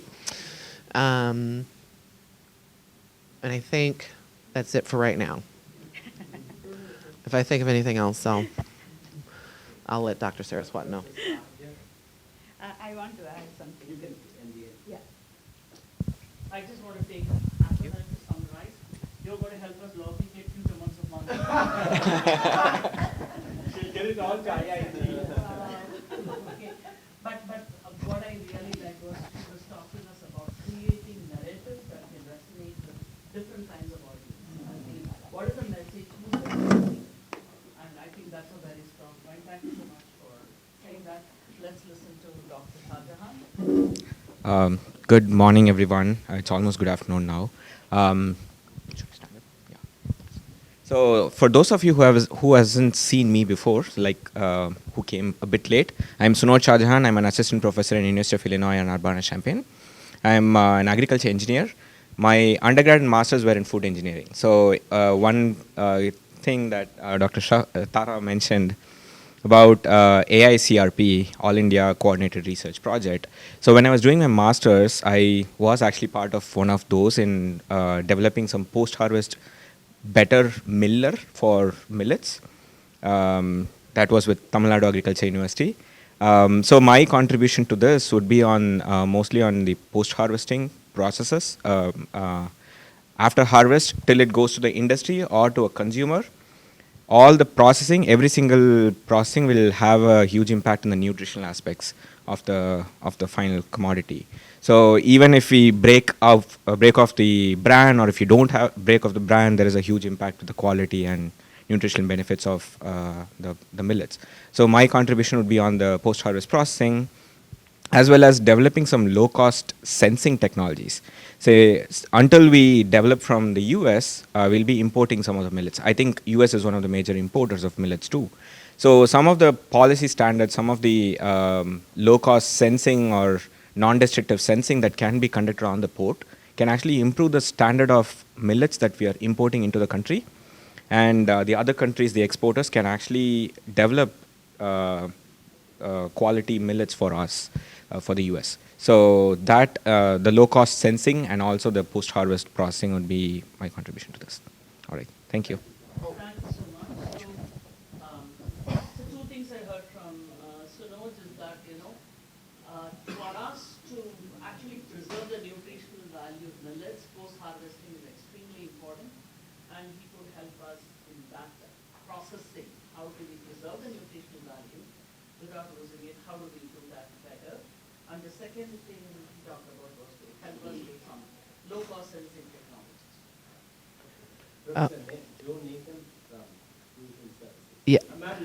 Yeah. So just something you said reminded me of an additional thing to add.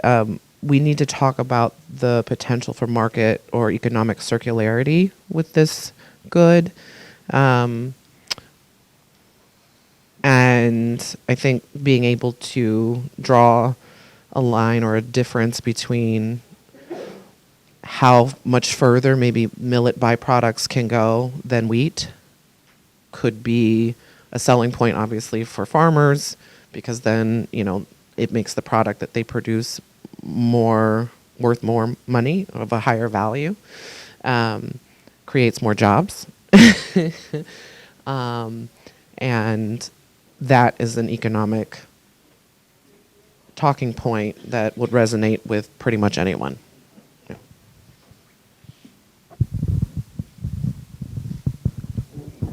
I guess to expand on what Anwar had brought up earlier, and listening to the people in the room today, we could work with the university developing out AI models to potentially save time and money on the pilot programs. So the universities build out several different plots. They build out small test plots. We could take data from that, pour it into an AI model, and start to expand that into a much bigger projection for future farming.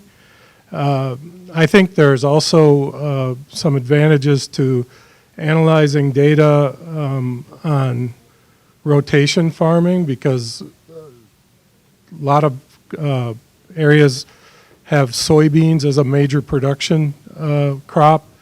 Millet, I think, has a much shorter growth period, so it could be an intermittent rotation that pulls nitrogen out of the soil so that you can replant soybeans at a much faster rate. So those are the kinds of things that we could pull data into, build models around, and help market. That would be a great marketing tool for millet to large-scale soybean farmers to increase their production. So, just a couple ideas.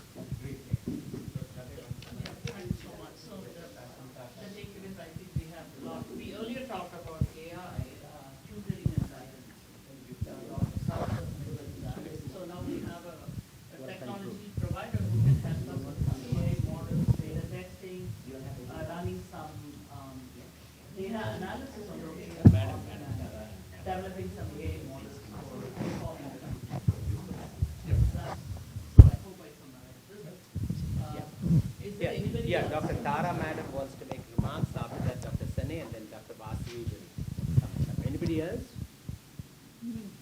Yeah. Then You finish, Apurva you finish ma'am is the after. last. Yeah. best Okay. practice. After listening to all the ideas, there are certain things which we need to zero in on. First, we need to see that US has good quantity of millets to go ahead with all the ideas. So if you want to have good quality, good quantity of millets, you need to identify the production areas, which are the states where you can go for millets cultivation. And then comes the kind of varieties or hybrids which would be suited to those existing cropping systems, and how well you can integrate those into the cropping system. Maybe you wanted a short duration variety or a hybrid or a mixed cropping or intercropping. Then you also need to look into the quantity that is coming out of these areas, or you would like to import from outside the grain itself and then go for processing and value addition. These are certain points which you need to understand and then go ahead. Whether you are going for a small pilot project or a bigger project, we need to look into these factors. Then you can proceed. Also, this is just my opinion about when we are trying to highlight the strengths of millet for agriculture practices, because we can talk all about how we are going to make great food, it's going to be healthy. You know, somebody has to raise them. So farmers are so important. One strategy I suggest is, instead of saying millet is better than soybean, better than wheat, or better than other grains, we just focus on millet and then say all the great things and leave farmers alone, and they will make their own decision. It's just, I think that might be more politically correct, because when you say I'm better than VJ or I'm better than, it's a different approach. So, but if you say these are some of the highlights and then let farmers make the decision, because the data and the science will support, Maybe that's one. Just my 2 cents. Great. Apurva, ma'am? Madam? No, because everyone was worried about popularizing millet and how to go about it. Probably there are some initiatives, I was just saying as a joke. Lord Balaji in Tirupati, every day he eats only millets. All his prasads are made out of millet. And so many devotees come. Yeah, their curd rice, sambar rice or sakra pongal, everything is made out of millet now. Balaji, for those of you all who don't know, is a very presiding Hindu deity of the world's richest temple in Tirupati, which is in the land of India, Andhra Pradesh. Yeah, South of India. And he is Lord Venkateshwara. And when she's saying, when they give prasadam, so I think Professor Ranga, you can explain what is prasadam as the Arambican associates, please. And then she says, very good point. Okay, it's one of the largest Hindu temples that's visited by thousands and thousands of devotees every day, and they are fed. And the way the Hindus 0.2 million a day. 0.2 million a day. 0.2. 2 lakh people a day. 2 to 3. And that food, Sarvaji is saying that it's completely made of millets. If God has blessed that food, there's nothing else you need. And she also alluded to there is this saying in food is medicine. And food is medicine is another concept that comes with this concept of food. So that's the point. And it's the world's richest temple of Yeah, I think next to Vatican, that's the richest, second most richest temple.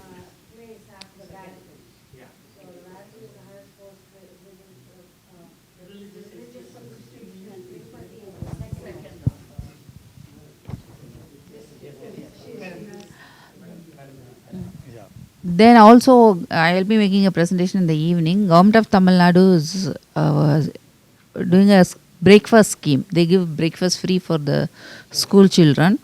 In that, they have a rotation menu. In that, I think one day, every morning, one day breakfast is with millet. So we can try it in schools and other places also. I think I'll be very brief. One of the point is that we learned from the government of Karnataka's experience, where the annual millet fair has become a very big event in the country. So along with our initiatives, for those who are already the diaspora converted, they have the taste, can we look at some buyer-seller meets? Because that will give us a lot of kind of weightage with the policymakers and decision makers. Thank you. Very good. Dr. Vasi Chaka? So this program, as you know, is created by GSA and organized by Global Eye International Institute of Leadership. So all these, and Purdue University, of course, without Purdue University it won't be possible. So everything, whatever you have said, all these points are very essential, and what we can offer is to bring all these in and set it in a plate and bring it to your table. That's what the Global Institute of Leadership will do. We offer short-time courses, not like universities, but we cater these and curated by the experts. So all the subjects which are given and talked about here can be developed into curriculum and then offer to the interested groups. So that's what we can bring that value program to the table from our Leadership Institute and Global Eye organization. So that's at our 2 cents. Yeah. You're winding up best practices. Yeah, please, Dr. Sudhakar, please. Everybody talks about everything else except money. Greed, what Trump needs is greed. So much land in America. It's 2.5 times bigger than India. Just imagine. So even if they grow millets in a small amount of area, they can feed Africa, for example.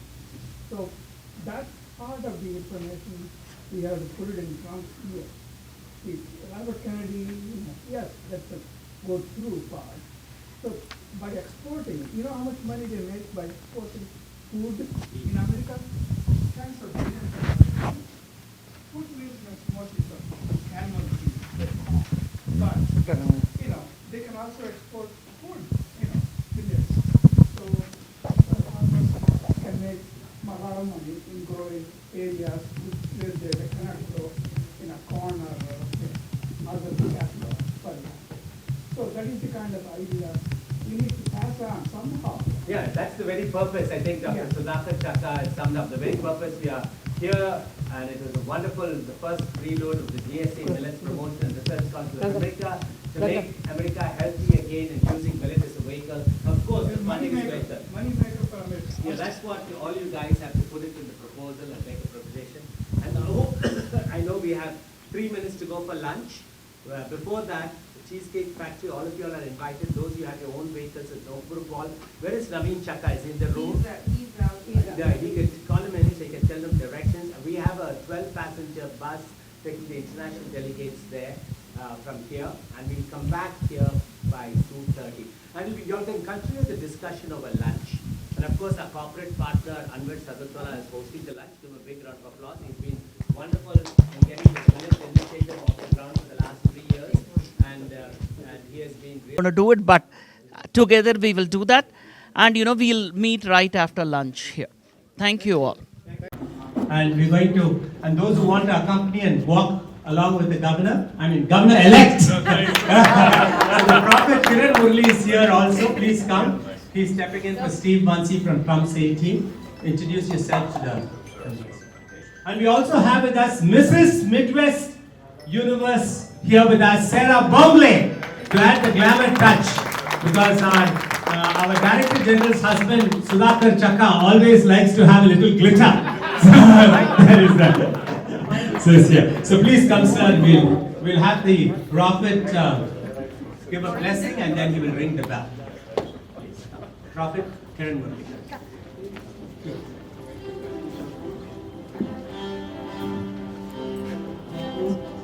Master, I praise you, I thank you, Lord, for this wonderful evening, Father.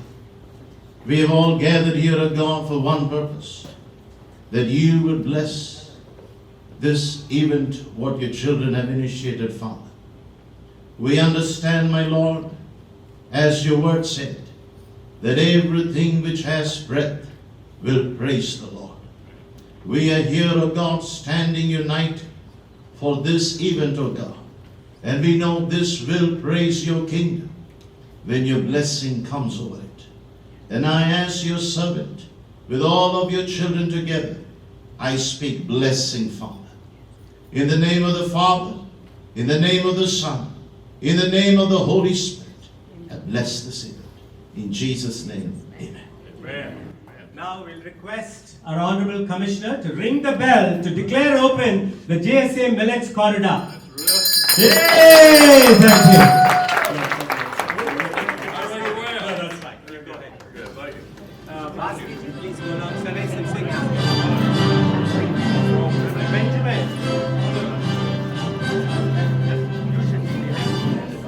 Come here. Asha, where is Asha? Come here.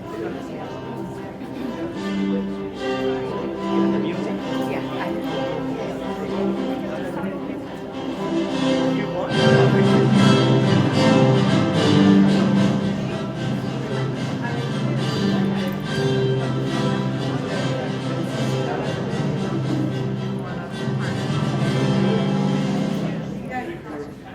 While the Commissioner is inspecting the GSA Millets Corridor, please take all your seats on the table. We'll start. Anwar Sadatullah, please come and take your seat. Joe Nutter, please take your seats.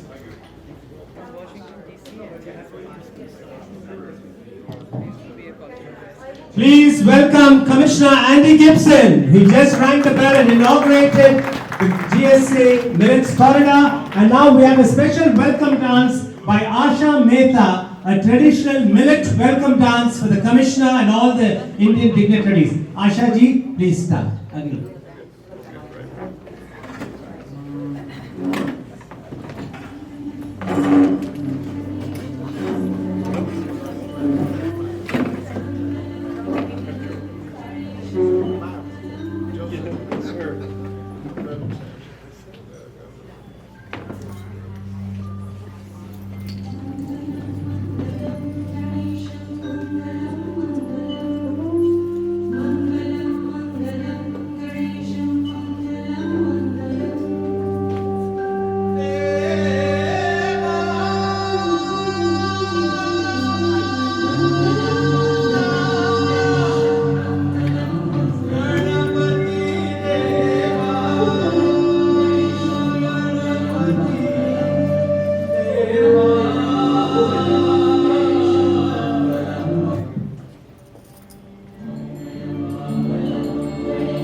Ganpati देवा मङ्गलं गणेशम् देवा गणपति देवा मङ्गलं गणेशम् देवा गणपति देवा मङ्गलं गणेशम् देवा गणपति देवा मङ्गलं गणेशम् विघ्न विनाशक जन सुखदायक विघ्न विनाशक जन सुखदायक मङ्गलं गणेशम् देवा गणपति देवा मङ्गलं गणेशम् देवा गणपति देवा मङ्गलं विघ्न विनाशक जन सुखदायक विघ्न विनाशक जन सुखदायक मङ्गलं गणेशम् देवा गणपति देवा मङ्गलं गणेशम् ओ देवा गणपति देवा मङ्गलं गणेशम्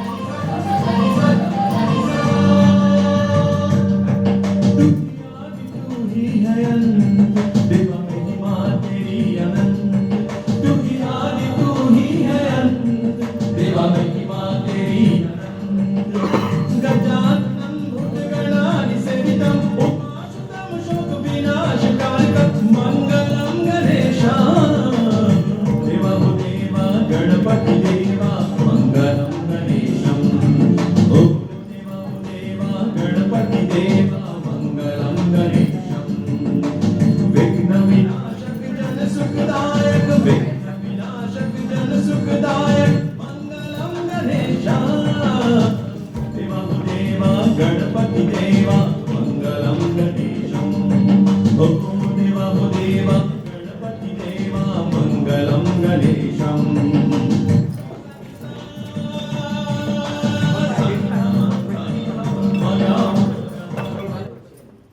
Ladies and gentlemen, you just saw the millet dancing queen.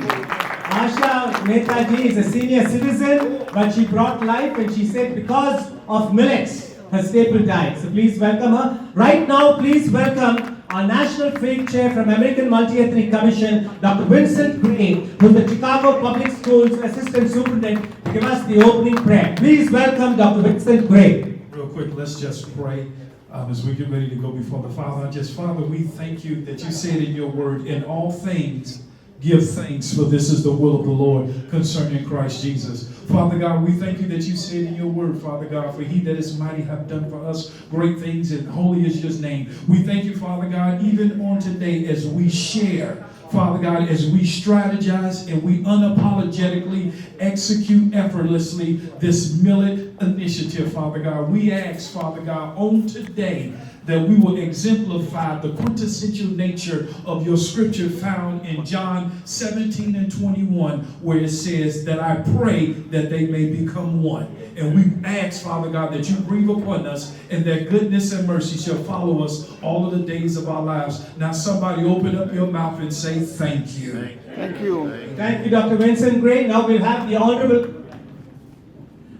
Mayor of Maywood, Mr. Nathaniel Booker George, to present the key to the village of Maywood to the Honorable Agriculture Commissioner visiting us all the way, the key to the village, Andy Gibson from Jackson, Mississippi. So great, Dr. Please come on the stage, sir, face the camera and receive it. Hello, sir. Sir.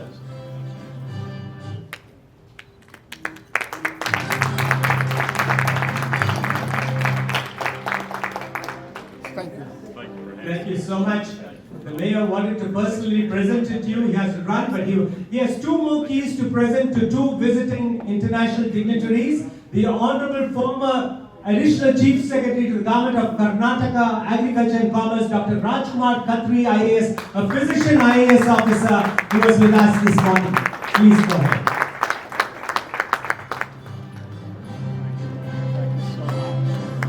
Hello, sir. Can you come closer? I don't have a room.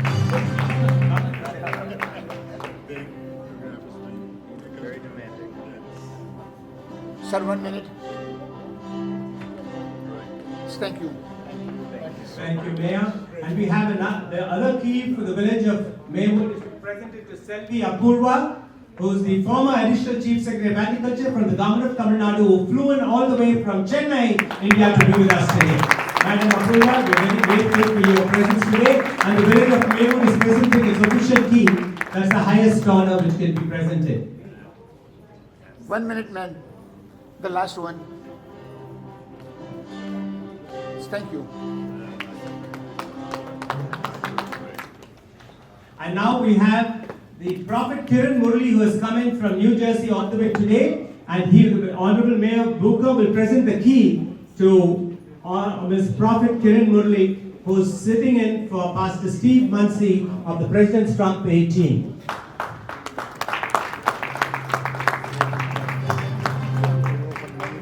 Hello, sir. Fine. Mayor would like you to say a few words. Just before we would like to hear how you sound in Jackson, Mississippi.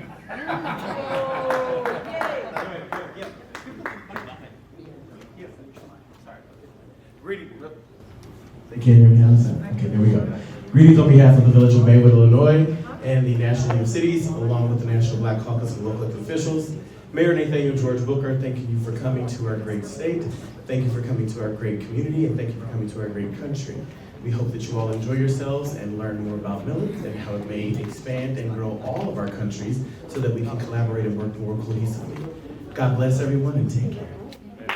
Please welcome the Honorable Consul of India, Ambassador Somnath Ghoshji. Please come.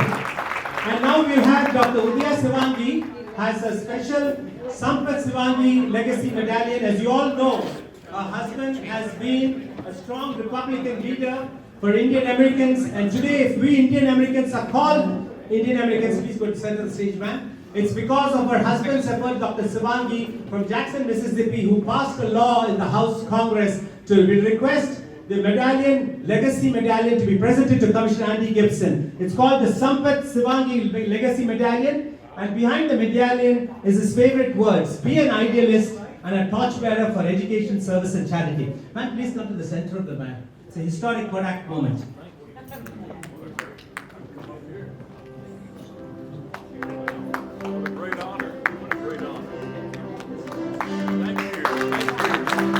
Hello, sir.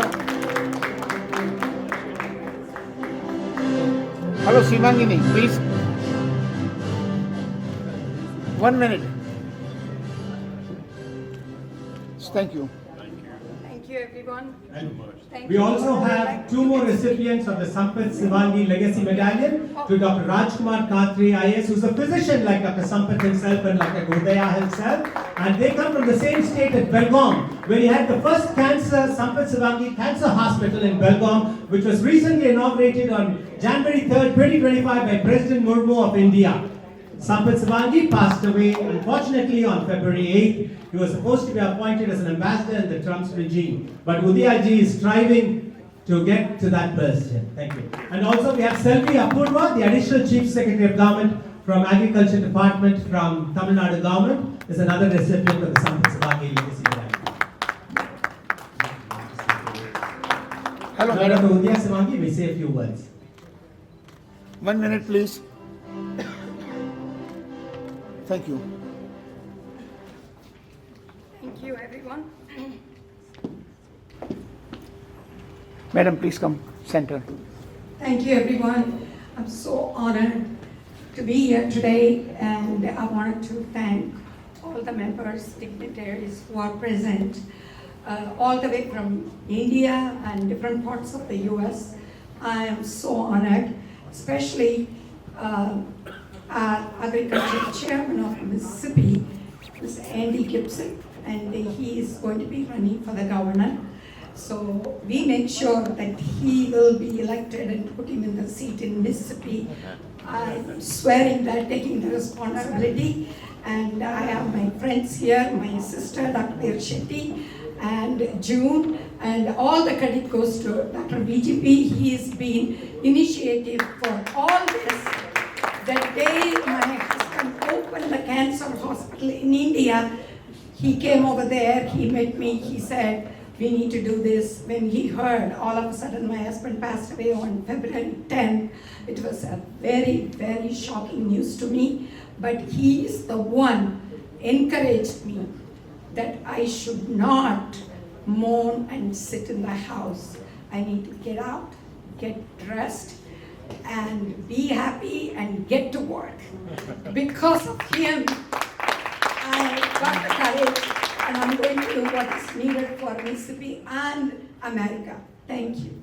So thank you so much for this kind words, Ambassador Dr. Udaya Sivangi. Her name is in the panel to be an ambassador. Now we'd like to especially honor Dr. Tara Satyavati, who is the Millet Missile Woman from India. Please come. She is the Director of the Indian Council of Agriculture Research, Indian Institute of Millet Research, the first woman to head the Indian Institute of Millet Research, Government of India, Hyderabad, and Peace Center. We will request Mr. Ranga Chandrasekhar to present her with the AMEC colors now.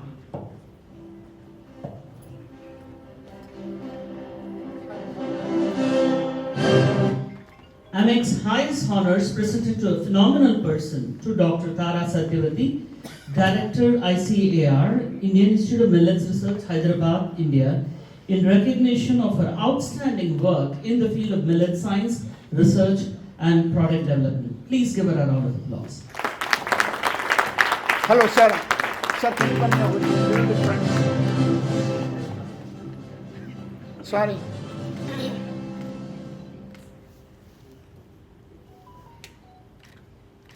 Thank you. Now, please stand, madam. Dr. Tara Satyavati is not yet finished. We have Prophet Kiran Murli from the Family Christian Center, Munster, Indiana, and New Jersey from Jesus is Alive Ministries to present a special Israel blessed shawl for Dr. Tara Satyavati. Hello, sir. Can you come? Madam? Madam?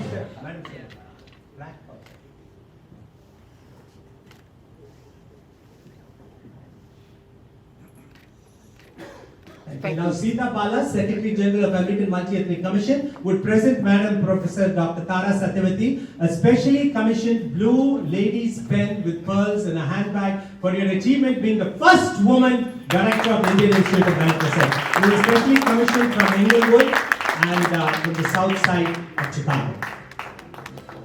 Hold on for a second, please. Thank you.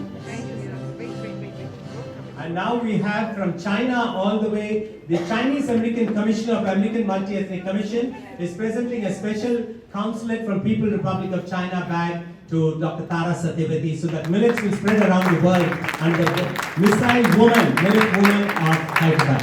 Thank you, Dr. Tara Satyavati. Now we will request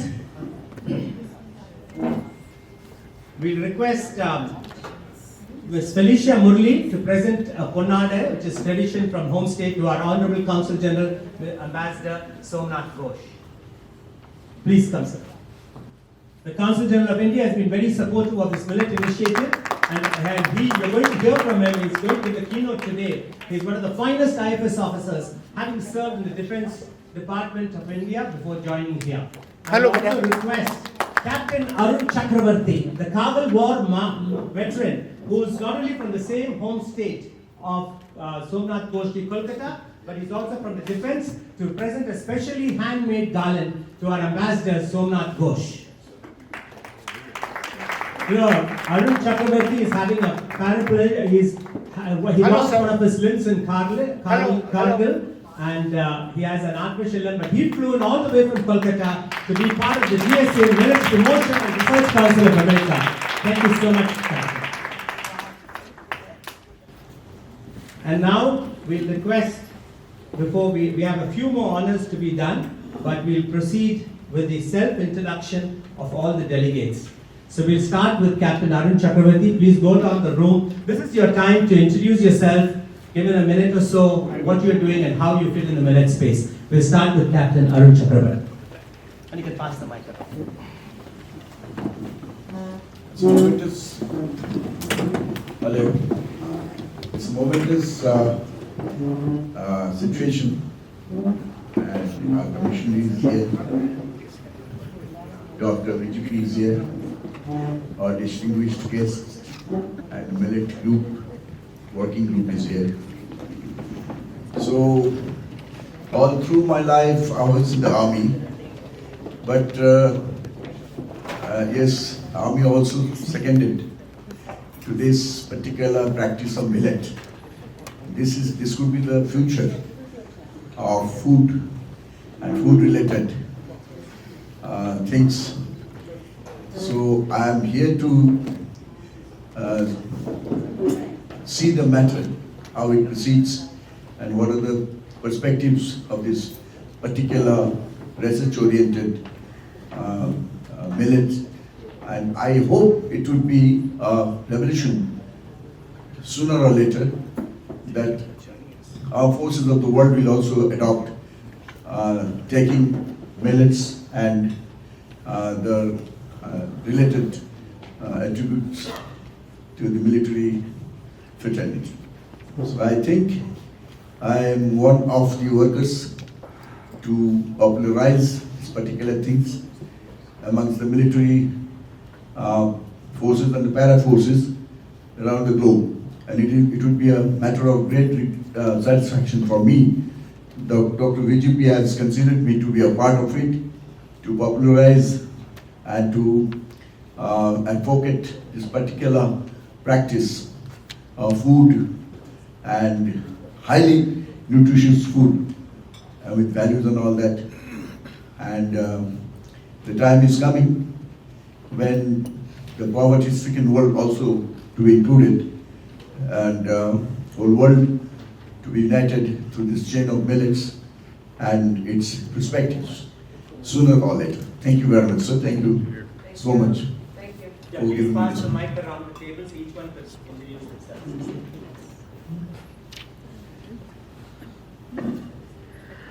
Hi, this is Felicia. I'm Pastor Kiran Murali's wife, and I'm here representing GSA Life Ministries. And I would like to congratulate all of you. When I was very young, I remember reading in a small, a corner piece of paper where it was written as Men of Honor, where there was a person somewhere in the USA. His nephew was bit by a shark. So he pulled the shark's tail all the way to the shore and he fought the shark. So it's written as Men of Honor. So today I see all of you as men and women of honor, in respect of age. You've all fought some sharks to get here. So congratulations to that. And God has been with you all this while. So remember God and your whole journey, and that it is He who's brought you here. God bless you. No, this way. Hello. Hi, I'm Dr. Udaya Shivangi.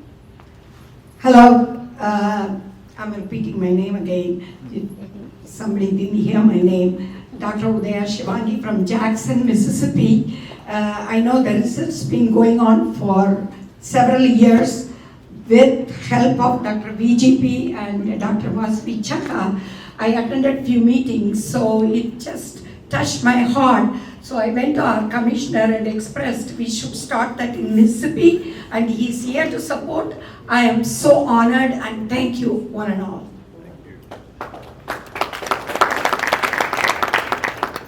I'm Dr. Indira Veerisetti. I'm new to the project. I'm looking forward to hearing a lot from everyone that has more experience than me. As a physician, I would like to incorporate this dietary product into my practice and educating other providers about the millet project. Thank you. Dr. Indira is from Jackson, Mississippi, the commissioner's hometown. I'm Mangesh Kulkarni from Virginia. I just came this morning here, and very honored to be here today. Originally come from India, from a farmer's background. This means a lot for me. Here in US, I'm a small business owner doing a transformation IT in federal space as well as the commercial space.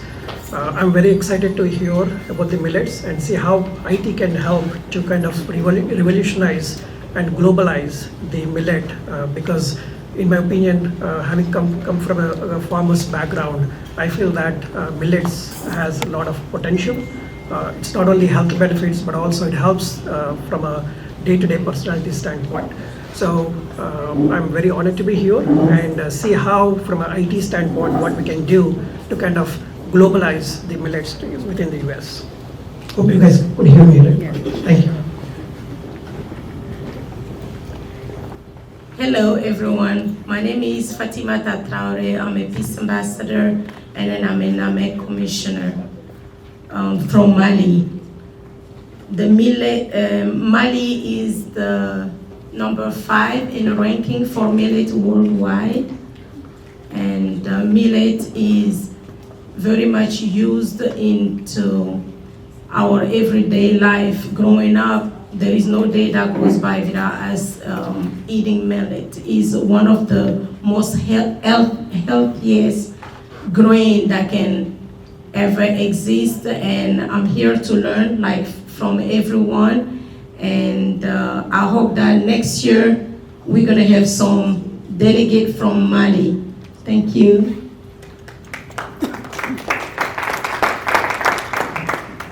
Good afternoon. My name is Cherian Chako. I'm from Atlanta, originally from India, from Kerala, South India.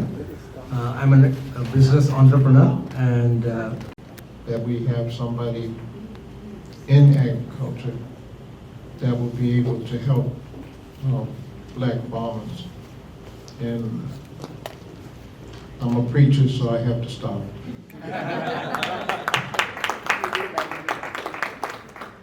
Hi, I'm Joe Nedham. I'm part of Fusion Systems and Services, Inc. Met a lot of you today at lunch, and very happy to be part of this organization. Hi, everyone. My name is Abbas Mirza. I've chaired the United Nations in Geneva, the body of accounting there, the 21st session of ISAR. By profession, I'm a chartered accountant. I've headed the largest American firm, Deloitte, as a managing partner. And what brings me here is my friend, philosopher and guide, Dr. VJP, who's actually instilled that particular thing in me that, millets is all about the future. Alvin Toffler, in his book, The Future Shock, talked about it, that everything's going to change in the world, and there's huge amount of changes, and millets is one of the things that will change the world. I'm also, by passion, a Bollywood actor and a playback singer. In Bollywood, everyone wants anti-aging, everyone wants youth, and I think this is what millets is all going to do. Dr. VJP, thank you so much for bringing this to Chicago. Good evening, everybody. My name is Dr. Ajit Pant. I'm the president of the US-India Chamber of Commerce. I must compliment VGP again and for organizing a very unique conclave and bringing experts from 2 different continents together. It is not easy. So hats off to Dr. VJP for doing this. And we in the Chamber would be supporting his initiative in this direction and look forward to much greater progress in due course. Thank you. I'm trying to be gluten-free, and this is a perfect event for me to attend. And I'm really thankful to Dr. Prabhakar for this. I think I will be better now, fitness-wise. Thank you. Hello and good afternoon. I'm founder and CEO of Fusion Systems and Services Inc. We are automation and IT modernization company looking to help the modernization as well as I think digital agricultural side, implement the AI and on road monitoring and technology. So looking forward to be working with the Millet Institute and our initiative with the GSA. Looking forward. Thank you so much, and we appreciate everybody coming here, and it's a great event. Thank you so much. Good afternoon, everybody. I'm Dr. Ganapati Arman from India. We have our corporation in Dallas. We are working on the biofuel. Our main target is to plant the biofuel crop like a pungamia, jatropha, and couple of other trees intercropped with millet, with different crops, so that we can maximize the productivity of the biodiesel plantations.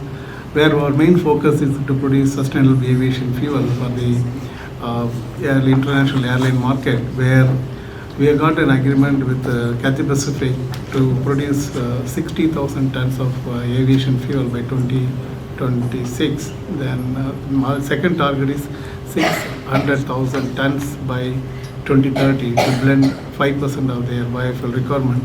On top of it, we are one of the special innovative of DOE. It's a big prestigious to associate with DOE. We have a meeting in Washington, D.C. on the 11th, where we are going to have a joint research program on the biofuel, plus cultivation of this Pongamia, which is one of the Pongamia pinnata as a species, which is a very unique tree. This only tree can do the NOx mitigation. It takes NOx from the atmosphere and fix it in the root. So 1 kilo NOx is equal to 298 kgs of CO2. You can compare how much we are going to help the system to bring down the carbon emission reduction. Otherwise, in each and every crop, we have standardized the protocol to produce carbon credit. I was in Brazil, even for corn, they are getting 15 credit per crop season per hectare.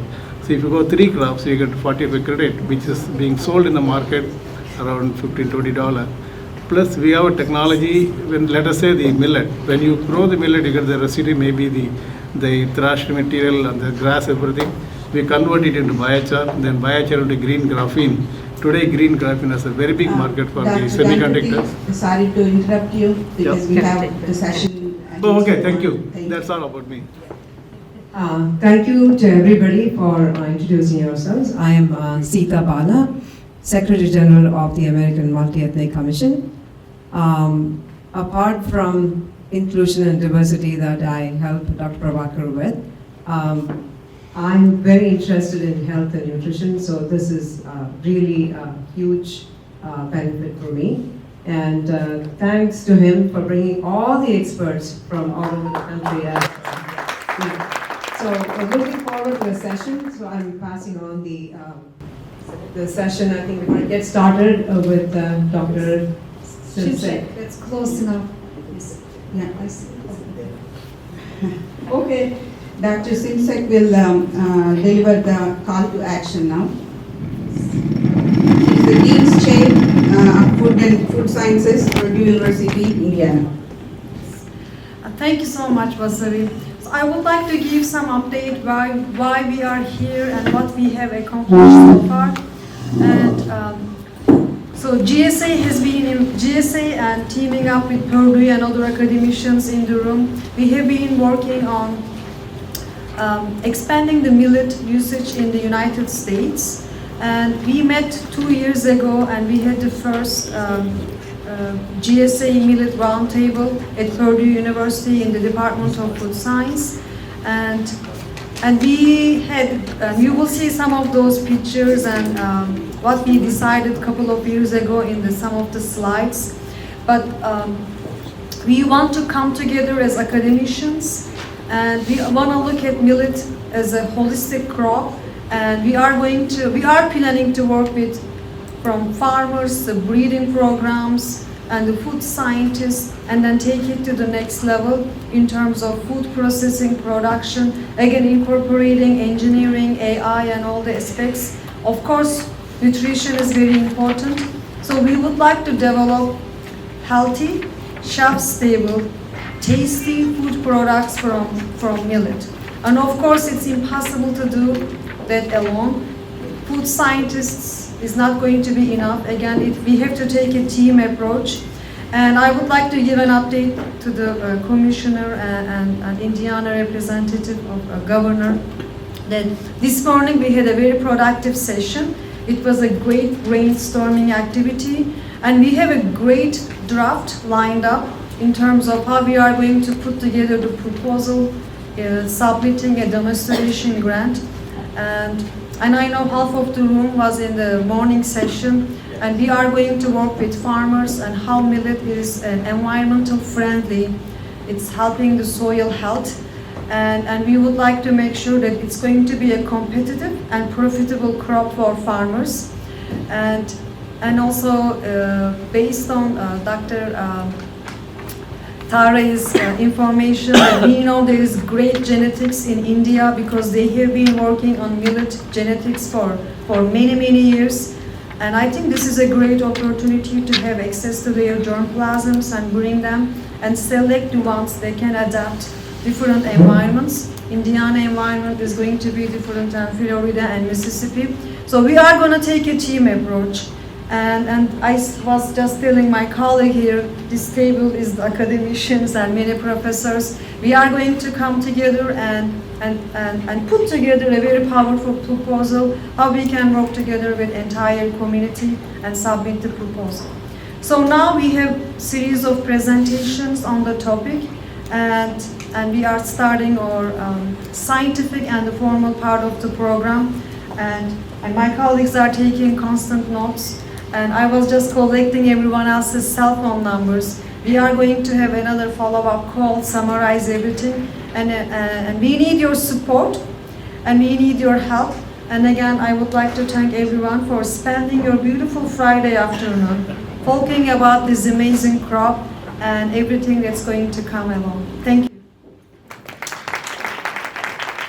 Thank you, Dr.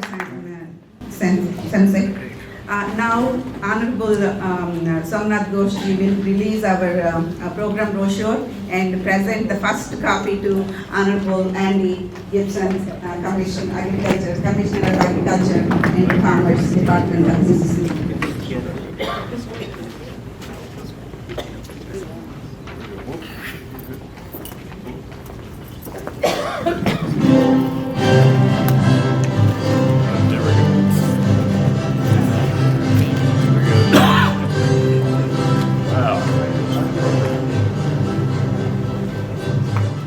Hello, sir. Sir, for 1 minute. Thank you so much. Now we will start the next session. First and foremost, I would like to thank each and every one of you being here on Friday late afternoon, and we really appreciate. And my deepest apologies for the program being delayed because of some of our distinguished guests stuck in the traffic and couldn't make it. So anyway, we are all here now, and very good afternoon, and to all our distinguished guests and friends and the panelists. It is a true honor to welcome you all to this flagship program, which is curated by none other than our visionary leader, Dr. Vijay Prabhakar. Give him a first big hand. Okay. Today, we are not just discussing agriculture, but the future of sustainable food system, nutrition, security, and economic opportunities across communities worldwide. Millet and also sorghum, which is known as sorghum, the part of millets, are more than crops. They are resilient answers to climate change, champions of nutritional health, and symbols of how tradition can guide innovation. This morning, all the expertise discussed and gave their invaluable input how we can make this millet value delivered to every part of the society. By bringing together leaders from government, academia, and industry, we are curating a platform where knowledge meets action. Our goal of this conclave, and especially this panel, is to explore how science, policy, and entrepreneurship can converge to strengthen the millet value chain. From farm to table, from local field to global markets, the voices represented here will help us better understand how innovation, collaboration, and shared responsibility can transform these gains into catalytic change. I invite all of us to engage with open minds and bold ideas as we envision a global agriculture corridor where sorghum and millets stand at the forefront of sustainable progress. Thank you. And with that, let us begin our discussion. The panel one this afternoon is the Indian millet scenario.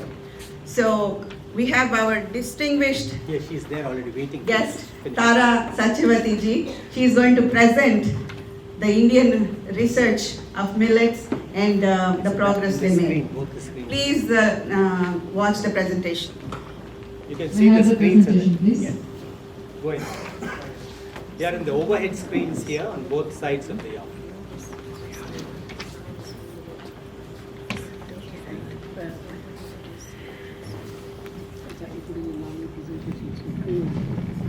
So by the time he puts on the presentation, yeah.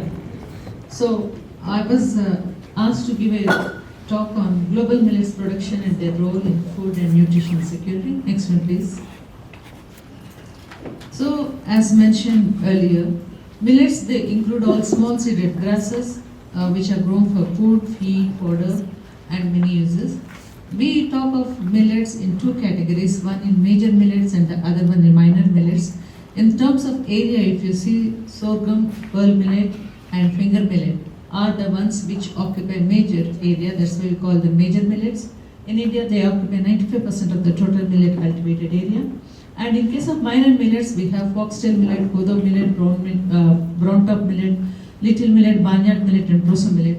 They occupy only 5%. And we also have millets like teff and fonio, but are not cultivated to a great extent. That's why they are very nominal or very less. And in terms of looking into the nutritional superiority, the government of India has renamed these millets as nutri-cereals for the purpose of production, consumption and trade point of view through a gazette notification issued in the year 2018, which is also the National Year of Millets, which we celebrated in the country. And in 2023, all of you are aware that it has been celebrated as International Year of Millets, and these millets have been rebranded as Shri Anna. What Shri Anna means in Hindi, Shri means raised or the best. Anna means food. So they are the best foods or the superfoods. That's why they are named as Shri Anna and they have been branded by our Honorable Prime Minister. Next one, please. So if you look into why these millets are nutritious or sustainable, because these cultivation of millets, these are very environment friendly, they don't guzzle up water, they don't require more nutrients unlike what we see in the more staple food crops like rice, wheat and corn or even soybeans, and they have low carbon footprint, high water efficiency, and they benefit soil health and they promote, help mitigate climate change impacts. Because nowadays, wherever we see, everyone is talking of climate change. Sudden heavy downpours, very severe winters, very severe summers. There is no predictive behavior of the climate. And if at all, if we want to have a good continuous food supply, we need to look into those crops which are climate resilient, can withstand the vagaries of the climate, and also provide food, feed and fodder to all of us. And millets are also, they contribute to food security.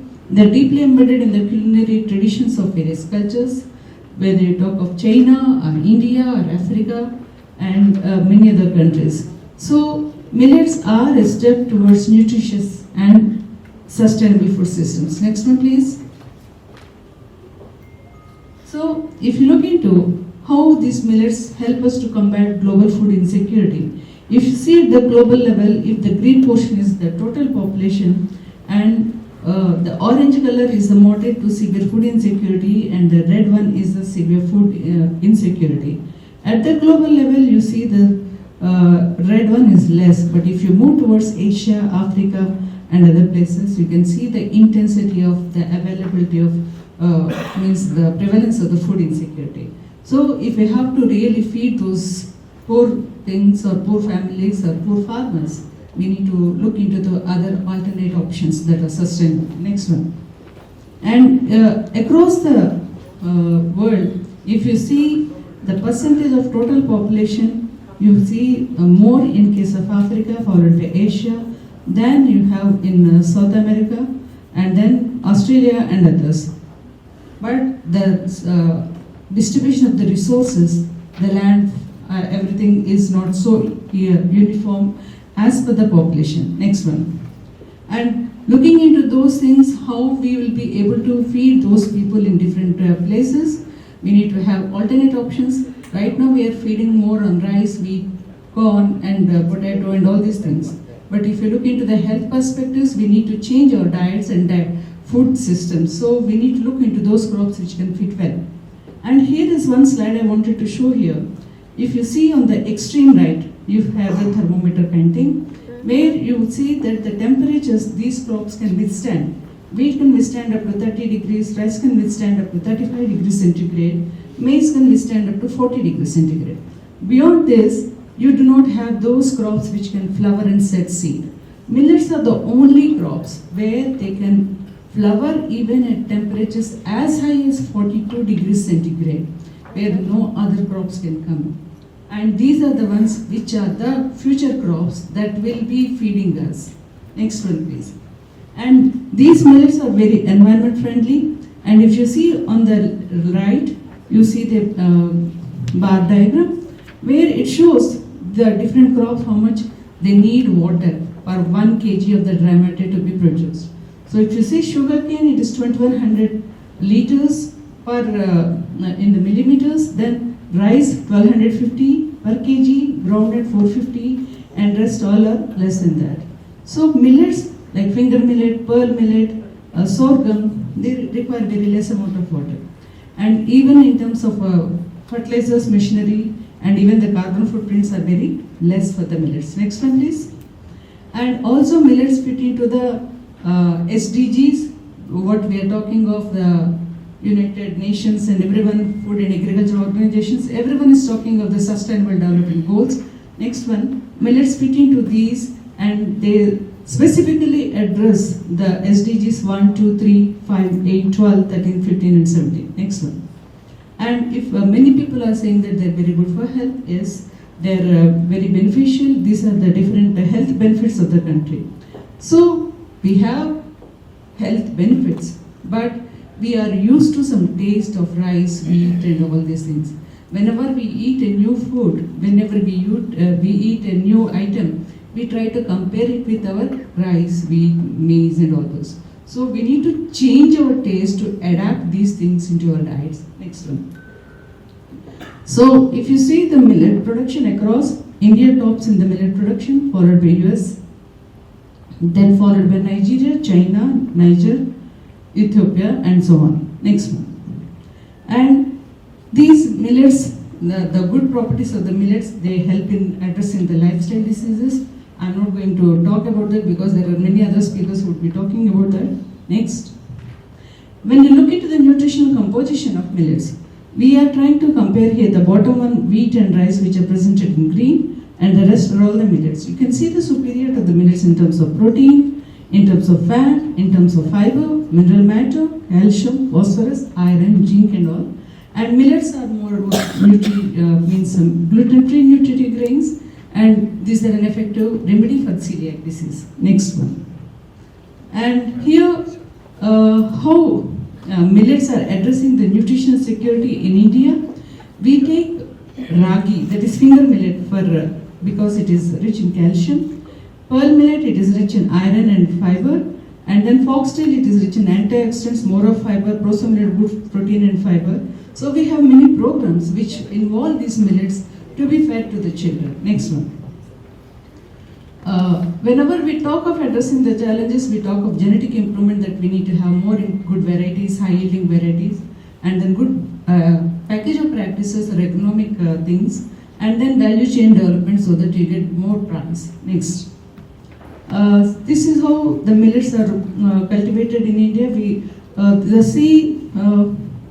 In India, major area is in pearl millet, followed by sorghum, and among all the small millets, kodo millet, barnyard millet, little millet, India grows maximum, followed by finger millet and other things. Next one. We have different research programs, all India coordinated programs for pearl millet improvement. This is a interstate, you can say at the national level, we have one coordinating center with a connection between all the state agriculture universities. We have identified locations in these state agriculture universities, and we do multi-location testing, multi-year testing, and come up with high-yielding varieties which should be disease-resistant or pest-resistant and all with good properties, just like you have the varietal testing in any other country. Next one. Next. Yeah, this is one I would like to emphasize here. In anywhere in any of the country, whenever we develop new varieties, we just look into high yield. But here in first of its kind in anywhere in the world in any crop, in pearl millet we have come up with benchmark levels. That is, we try to introduce benchmark levels for iron and zinc because pearl millet is rich in grain, iron and zinc. And we saw that a minimum of 42 ppm iron and 32 ppm zinc is present. And that's what we decided any other variety which we breed now from 2017 onwards, they should have minimum 42 ppm iron and 32 ppm zinc. Why we did is because iron and zinc are very essential to address anemia. And most of the ladies, they are anemic, the girls and adolescent children, they are anemic in India. So this is one way. Instead of giving them iron pills, you give them food. Through food, that will be absorbed good. That's why we wanted to do this, and this is the first of its kind of the thing, a scientific thing where we introduced mainstreaming of nutritional traits. That's how we are tackling food security and nutritional security. Next one. And we also have some of the biofortified millet varieties, some finger millet varieties where we have calcium to the tune of 4,280 ppm. In some cases it is 4,740 ppm. And then iron is 20 ppm, many things, many different crops have different values, and we are trying to strengthen and enrich those values through conventional methods. Next one. This is another segment, sweet sorghum. Sweet sorghum is again, Dr. Ganapati was mentioning about the feedstocks. Here sweet sorghum is another segment of sorghum where it has very rich juice like sugar cane. Sugar cane takes 1 to 1.5 years to complete its life cycle, and then only it is harvested and it is sent for extraction. Whereas this sweet sorghum, it takes only 110 to 120 days. That is 4 months crop. And it can be taken as an intercrop between sugar cane or any other perennials. And you can complete the life cycle, you can use the land, and from this we are able to get ethanol. So now the world is moving towards alternate options for petroleum, bioethanol and other things. So Government of India is investing a huge amount in research towards this. Next one. We are talking of scientifically that we are coming up with so many varieties and other things. At the back end, we also need to look into the benefit of the farmer who is producing it. If I say to the farmer, you say because it is rich in iron, please grow, he will not grow. Unless and until he gets some money. Because he also need to live and take care of his family. So what we are doing is, we have the farmers producers organizations. We connect these farmers through FPOs, then we have community-based custom hiring or processing facilities or product development. And we help them form these farmers producers organizations and support them in terms of technical knowledge and know-how, and also link them with the markets. Next one. So that is what we are doing in India. Coming to US, here in millets in India and US, most of the things you also realize how millets are good and what to be done. When we see the common things, climate resilience, everyone is talking. Gluten-free food, everyone is demanding. Then nutritional benefits because of the lifestyle diseases, everyone is interested.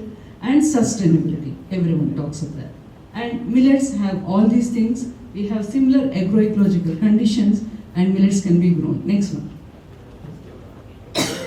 If we talk of pearl millet, these are the areas, the one blue color is the areas where we grow pearl millet in the country. And here in US you can have Arizona, Mexico, New Mexico, Kansas, Oklahoma, Texas, and Mississippi, Georgia, and these places where you can grow pearl millet. Next one. And next you can skip this. If we talk of sorghum, United States is producing 14% of the global sorghum production. You are number one in this crop. Next. And we have sorghum similar areas, agroecological conditions in India. And here, these are the places, these are the states where you can go for sorghum production. South Dakota, Nebraska, Colorado, Kansas, Texas, Oklahoma, next one. And in USA, the sorghum, the area is also high, yield is also high, productivity is also high. Next. When we talk of finger millet, we have finger millet grown more in the case of Karnataka, Tamil Nadu and Odisha in India. Here you have the possibility of growing in Washington, Oregon, Georgia, South Carolina, North Carolina, Virginia, Tennessee and Michigan. Next one. Proso millet is another small millet which is rich in protein, and proso millet is also grown on a larger scale here in this country, and mostly it is used as bird's feed. Next one. And it is having a very good amino acid profile. And in US you'll say it is used for bird food, to some extent in human food consumption, and alcoholic beverages, and also it has some value-added products. Next one. And these are the states where proso millet can be grown, and some of them are growing already. Next one. Yeah, we have our technology business incubator called NutriHub. Next one. So we have a number of trainings, next, both national and international. And we have different state millet programs, and Indian Institute of Millet Research is the knowledge partner and the technical partner for most of the millet missions in the country. Next. Next one. Yeah, we also have different ambassadors coming from different countries to take up millet activities, extension, awareness, and also package of practices to be adopted in their respective countries. Next. Yeah. Next one. So, whatever said, it is not that easy to process millets. It is not like rice and wheat. Millets are small seeded grains. So you need to handle some of the millets like pearl millet, finger millet, and sorghum. You need not remove the outer coat. But other small millets, you need to remove the outer seed coat.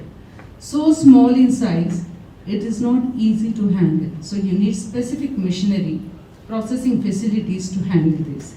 So if you see here, we have a number of technologies, whether you can go for milling, make the flour or rava or dalia type, and you can also go for hot extrusion, make these extruded products, or cold extrusion, you can go for noodles, pastas and all these things, or you can go for flaking, like today you ate those muesli type, and then you also can develop instant mixes, you can also make express foods, you can also extract nano starch, you can also make edible cutlery with millets, you can make n number of products. Only thing is you need to have a standardized protocol, and this standardization of the protocol depends very much on the type of the variety you are using. Next one.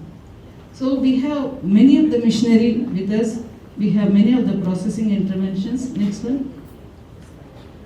So we have puffing technology, flaking technology, baking technology, extrusion, hot extrusion, cold extrusion, fortification, development of instant mixes, and also we have come up with recipes. The recipes that are suitable for the national level, the country, and even within the country we have recipes developed for different states, and in the international year of millets we have come up with recipes for the international audience. So those recipe books have been distributed across the globe through our embassies during International Year of Millets. Next one. And we also have contemporary recipes, traditional recipes, and international recipes. When you talk, you want a snack, you can go for a cookie or a pretzel type thing. If you want to have a main course meal, you also have those. So a number of varieties are available. Next one. About 108 recipes have been prepared by us. Next one. And we have our own brand, Eat Right. That is the brand, the millet brand from our institute, Indian Institute of Millet Research. Next one. Next one. So, if we want to really join our hands, India and US, we can complement how Today morning someone was mentioning millet corridor, millet diplomacy, any name we can give. But at the end of the day, what we need to do is, we need to identify those agroecological zones. Some of them I have already shown in my presentation. Then we need to develop those varieties or technologies that will help you get good yield. Then you need to have processing facilities so that you'll be able to get good grain from the produce you get from the farm. Then you also need to have good machinery to scale up the value addition and then market. So this gathering is a foundation for doing all these things for the millets. Whether we are talking from India or you are sitting here in US and listen anything, but we need to come together, to act together and grow together. Next one. So India's leadership in millets, we were growing millets, no doubt in that, but we started leadership in millets because we started first National League of Millets in 2018. Later on we moved through different programs that different speakers will be mentioning about. And in 2023 we had the International Year of Millets.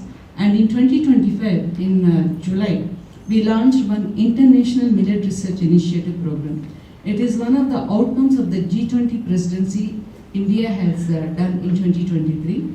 That is Millets and Other Ancient Grains International Research Initiative, through which we can have international research collaborations on millets, and we can think of many other aspects. Professor Sinay Samsek was mentioning about that they are doing good research in food quality and post-harvest processing. One of the important drawback we have in millets is, if you talk of pearl millet or sorghum and other things, we have the poor shelf life. Unlike rice, wheat or corn, the shelf life of these millet flours is poor, it is less. In case of pearl millet, the flour cannot be stored beyond 10 to 15 days. If it is high temperature and humidity, the rancidity will be more. So when we talk of developing good value-added products, and if the shelf life is poor, that will be a big drawback. So we have different methods and technologies to address those, and we were able to successfully come with a shelf life of 6 months. They are now trying to improve it to 1 year, and we are using different approaches. So these are some of the areas where we can work together, especially Purdue can join hands with us, and we can join hands with you either way, and we can go together. Next one. During 2023, I think the top third one, she is the one Minister for Agriculture who represented United States. Next one. So we have a number of events where internationally many people have visited and participated and wanted to take the things forward. Next one. So next, many events happened. So I think I will stop it here. Yes, we have many training programs wherein we do have events to promote value-added products, and we also have training programs for hand-holding the startups and entrepreneurs. Next one. We also launched millet products in Lulu Mall. Next.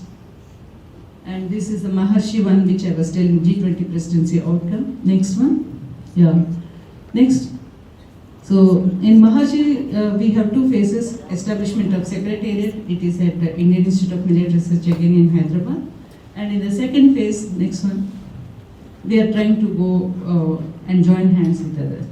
Now, if you look into millet market size and share, there is a big scope. Right now, it is $12.6 billion market, and by 2030, it is expected to be $16.04 billion. Next one.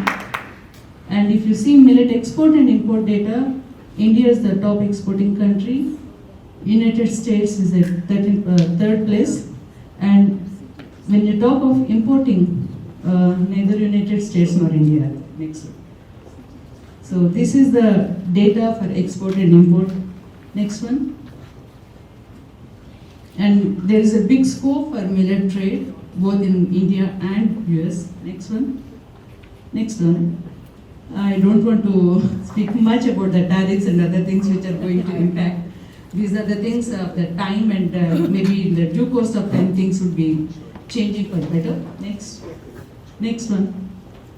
So these are the synergy between both the countries where we can join hands in terms of different millets. We have a food and nutrition, forage, future opportunities. We can work together to develop the technologies. We can work together to develop hybrids and value addition. Next one. So, next one please. So, if you look into the factors that drive millet trade, we can see sustainable cultivation method, low carbon footprint, then high nutrition value. These are the factors that are promoting millet trade.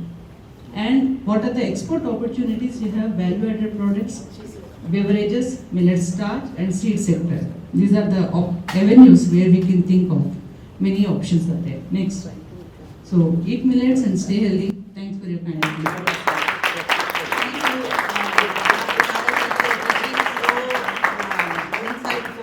And now I would like to thank our Honorable Consulate General of India, Somnath Goshji, for his gracious presence here. And he has been a big supporter of our initiatives from the beginning. Anytime we go to his office and ask for help, he always gives valuable insights and help us.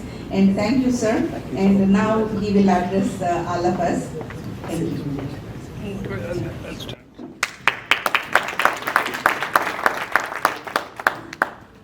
Namaskar.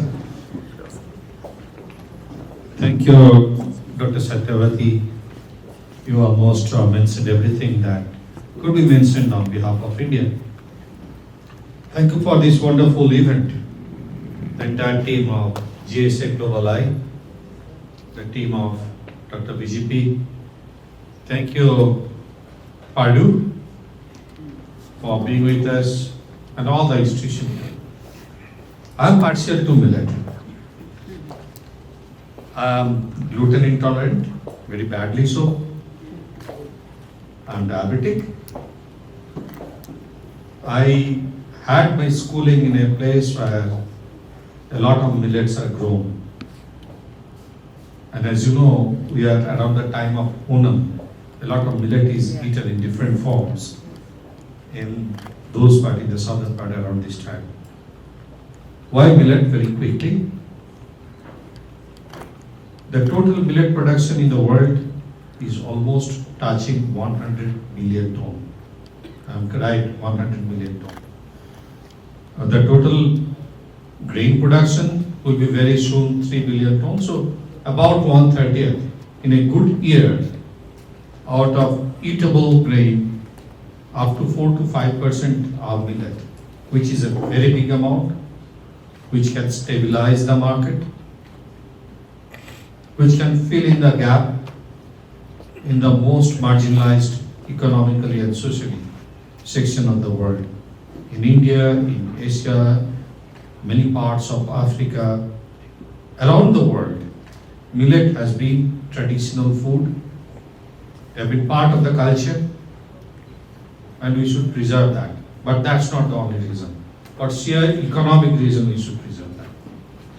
And for this entire, overwhelming array of data and reason, logic, and in support of millet, India took the initiative for designating 2023 as the International Year of Millet, which was duly adopted by United Nations.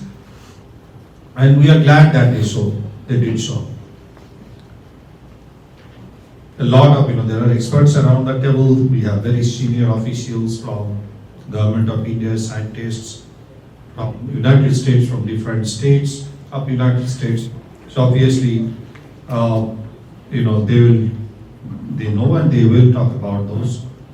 But we have to mainstream millet, even in a market like United States. If quinoa can be mainstream, millet can also be. And there is every reason we should do that. In restaurants, in the grocery stores, everywhere, in cookies, in other mix. We should do that and we should work towards that. And I think some of that Dr. Satyavati talked about. I'm sure it was discussed earlier. And I think in this, research institute like Purdue and others will be our support. I'll just finish with one small information.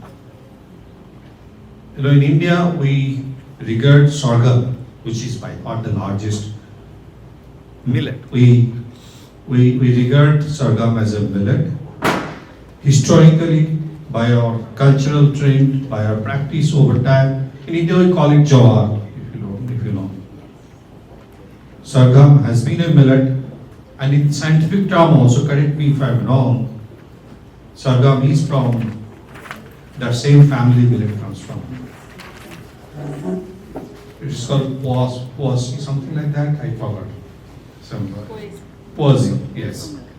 Yeah, that family. So let's also treat sorghum as a millet. You can do technically or legally something different, but we have to work together on that.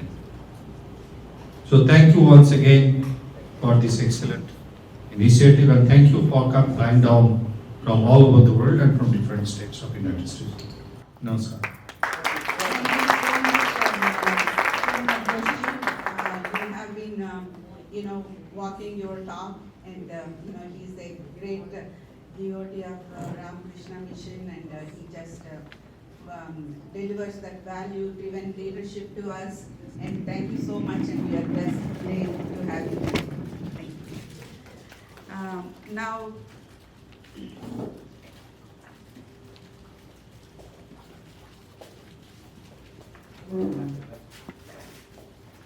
just like to say a word of gratitude to the great warrior, Professor Somnath Ghosh. I call him professor because he's an erudite scholar. He means what he says and he walks the talk, like Dr. Prakasham Tata earlier said.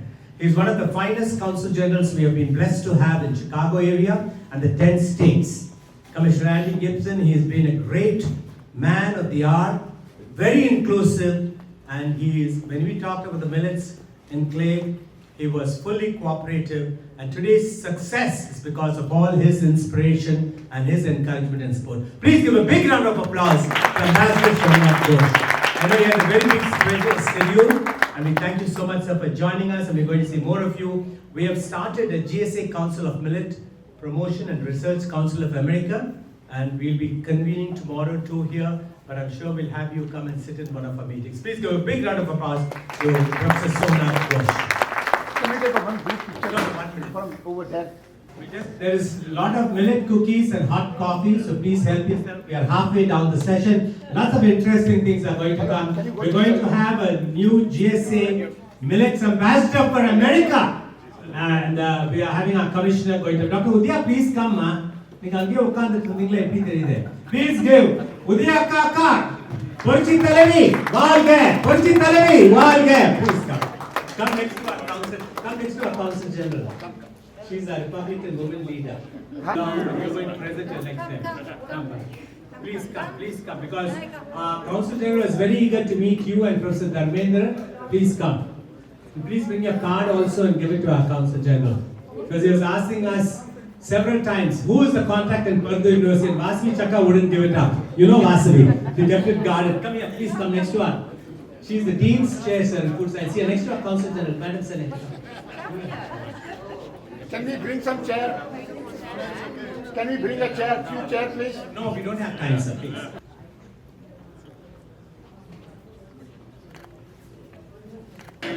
Council General will have a... Thank you so much. And now we have Mr. Anthony Ferraro. He has a special presentation to give Commissioner Andy Gibson. Commissioner, will you come here? It's a very special, you all know our neighboring state governor. Now we have Mr. Anthony Ferraro is the senior policy advisor to the governor of state of Indiana. And he has a very special presentation to Commissioner Andy Gibson, who's going to be the next governor of the state of Mississippi. Hello, and sir. we are here tonight to support, we supported the Republican governor of the state of Indiana, all of us here, including Anwar Sadatullah and all the others who came. And we had two fundraisers, one fundraiser right here, and we raised nearly 100,000 under the tutelage of Professor Anthony Ferraro. And this is a special gubernatorial inauguration commemorative which he has brought, and he would like to say a few words and then present it to Andy Gibson.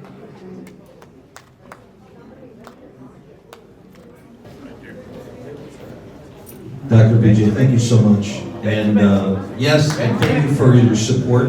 One of the wonderful things about the conclave and everything that Dr. Vijay does is it's truly inclusive, and that includes both sides of the aisle. And certainly in Indiana, as a large agricultural state, I was fortunate enough to begin in 2023 with Dr. Simsek and all of our wonderful faculty at Purdue University, a world-class university. And each year, this grows and it gathers more steam, and it's very exciting to see what Dr. Vijay has really got going here. So I have to be honest, I'm not up on Mississippi politics. So I'm going to take the word of our dear host and leader, Dr. BJP, that I will be presenting this to the next governor of Mississippi. In advance, from one governor to another, a commemorative glass from our inauguration for my boss, Governor Mike Braun, to you. Thank you for coming, and certainly welcome and enjoy the show. Thank you so much. Thank you. What a great honor. I appreciate it.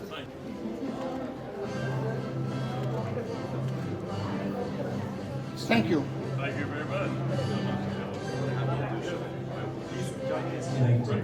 And now we have the same special commemorative, inaugural commemorative to Selvi Apurva, the former agriculture giant, the commissioner from Tamil Nadu, who is making waves. Today she is the administrative member of Tamil Nadu Real Estate Tribunal, along with judges hearing appeals.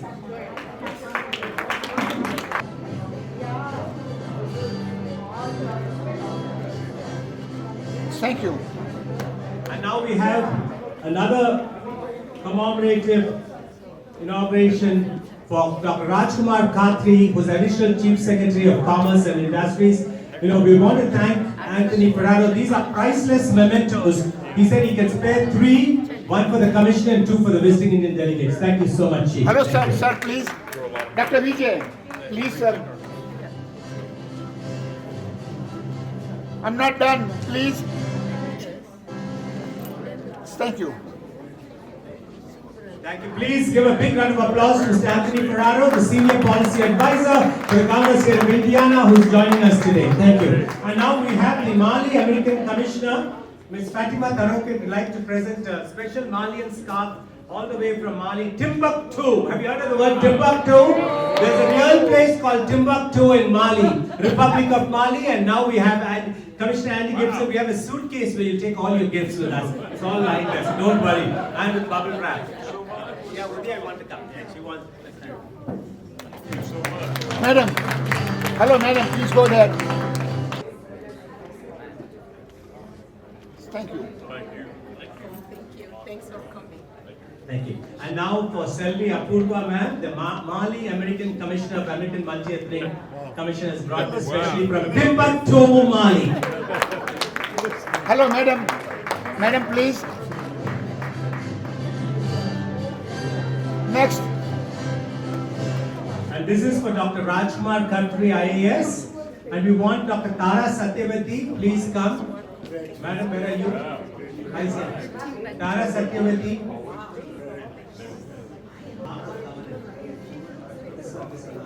Thank you. And now we have a very special memento from Pastor Steve Muncy. He couldn't come here. We request Prophet Kiran Murli to please present the Ark of Covenant to Commissioner Andy Gibson. And there's a very special presentation to him, wishing all God's blessings to be the next Republican governor of the state of Mississippi. Hello, sir. Sir, you should be there. Hello, madam. Madam, you should be there. Madam, you should be there. Go ahead, please. Hello, just 1 minute.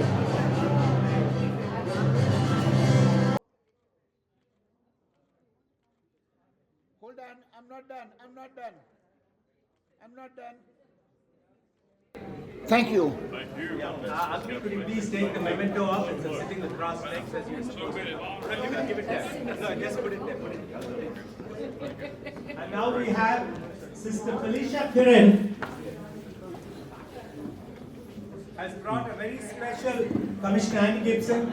This is from all of us at the GSA Millets Conclave. This is the Blessed Holy Communion from Sister Felicia Kiran is from New Jersey, bringing this, and this is, she holds the world's record for saying hallelujah. Can you know how many times? Christina King, tell us the meaning of hallelujah. The highest praise, and she has said it 1 million times at an event which I visited. So, and this is a very blessed Holy Communion for you and your wife, sir. Yes. And please take this as a memento from all of us with blessings. Thank you. Agni.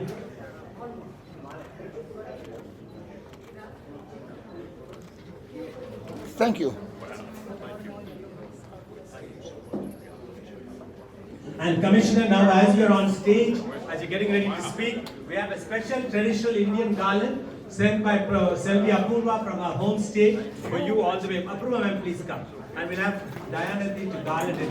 Because the tradition is a woman can't garland you, only a young man can garland. Because garland is change of marriage. So Apurva ma'am is a spinster and she'd love to garland you, but she's saving for the next time. Hello, picture time. Thank you. And now our corporate partner Anwar Sadatullah will join Sita Bala in presenting the golden shawl, which has also come from the state of Tamil Nadu.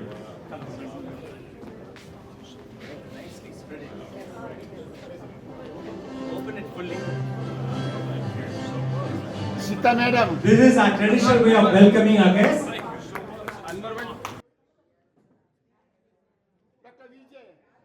Vijay, please come. Dr. Vijay. Hello, sir. Thank you. Thank you. And now we have from Hyderabad, one of the delegates, Dr. Raghunath Rao, has brought a special handicraft from the Telangana Development Authority. And hello. Madam, please come this side. Hello, beta. Dr. Vijay, please. Dr. Vijay. Thank you. Yeah, and now we have a special memento. Professor Tara Satyavati thought there will only be 5 faculties. Please go receive your honor. But we have few more, so she wants to honor them with a traditional covered shawl. Professor Shah Jahan, Assistant Professor, Department of Agriculture and Biological Engineering, University of Illinois at Urbana-Champaign. Please come along. We need to have a cluster-based cultivation, and we need to come to economies of scale, because really the farmers, unless it is really paying well, it is going to be difficult. So that all those policy decisions that we have to take. And then currently the processing of the millet itself is a critical area which we need to address. We need to enhance the processing and value addition that we do. Because I mean, when I go somewhere, I will have a lot of exhibition and they say they make candies, bars, this, that, and I tell them this is all very traditional thing. Probably, you need to extract some extract and add it to some kind of advanced kind of researches and technologies has to come into the field of millet. And then also this market for millets is really not there now. Wherever it is, there's a lot of exploitation only that's happening. So we really need to have good market development, and we also need to build a lot of consumer awareness concern. And then this policy and incentive that we have with different governments of different policies. I think some governments, like for example in India and United States, we give a lot of subsidies to the farmers. Whereas countries like Australia, they don't give any subsidy. So we need to find a balance as to how to make it popularized across the globe, and how do we take it across. And then there are a lot of people in the field of AI. See, I was talking to the commission asking him what is the average age of farmer in your state. He said 62. Then he asked me what is the average age of farmer in your state. I said 55. So young people are not really going to come into the agriculture in future. So we need to mechanize. We need heavy mechanization and in a countries like India also, we are really having labor problems in doing this cultivation. So what we need is the AI now that the field is there. We need to really go for some mechanization, heavy mechanization, and at an affordable price, because now what happens, we can't afford those robots which picks strawberries here. I can't use the strawberries to cook either okra or aubergine in India.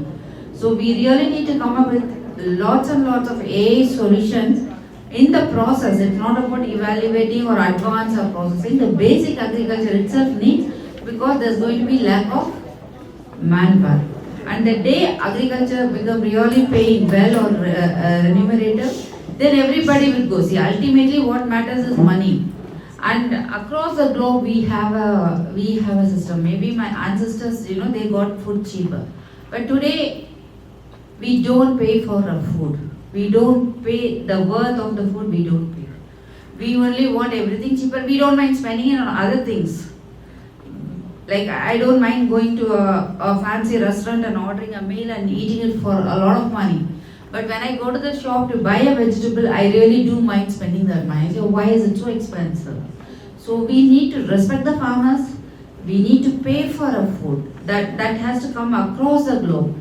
It is now we say, okay, we pay less and let the government subsidize the farmers. We really don't pay for, whereas for other products, we really pay for it. So we need to get into the habit, including the millet, every product of the farmer. First of all, more than millet or rice or grain, it is the farmer. Farmer has to be on the field to grow. If we don't have farmers, there is no point in us talking here. So we need to keep that in mind. We need to put all our energy, research and everything to sustain farmers at the ground, and also to enhance our technologies to support and make it a lot more easier. Thank you.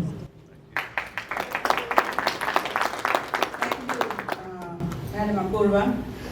Now we are going to move to the panel 2, GSA's Make America Healthy Again initiative. So we have 4 panelists here and they will make their brief remarks on this initiative. First, we will have, we are going to hear from Dr. Sunoj Shahjahan on growth and cultivation of millets. He is the Assistant Professor, Department of Agriculture and Biological Engineering, University of Illinois at Urbana-Champaign. Pass the mic, madam, pass the mic. Thank you. Thank you. So good afternoon again. It's taking long, so I'll keep it short. I'm an assistant professor. I work on what happens to the millets or what happens to the crop after it is being harvested. So what are the post-harvesting post-harvest processing that can be done effectively so that we can make the first quality millets over here, right? So right from changing some engineering properties, engineering processing properties that are required to precisely remove the bran, precisely remove the husk or some kind of parboiling, whatever processing that we can do, and also develop some custom machines that are more suitable for millets. So like Dr. Tara Satyavati mentioned about the processing is also a major aspect where the loss can be reduced. So we need custom machines that can be processed just for that. I was talking to Dr. Vijay some time back, and he was mentioning how the corn is effectively used right from, like every single corn is effectively used and added value or made value out of it. So something like that on millets has to be focused. So that would be my my area of work that I can contribute to. So thank you. Thank you, Dr. Shahjahan. Now we request Dr. Gopal Kakani to speak on the same subject. He's a professor, crop sociology and modeling chair, Department of Agronomy from University of Florida, Gainesville, Florida. Good afternoon, everyone. Again, Gopal Kakani here. So one of the things that I wanted to present today was about the sustainability issues related to grain sorghum, one of the major millets.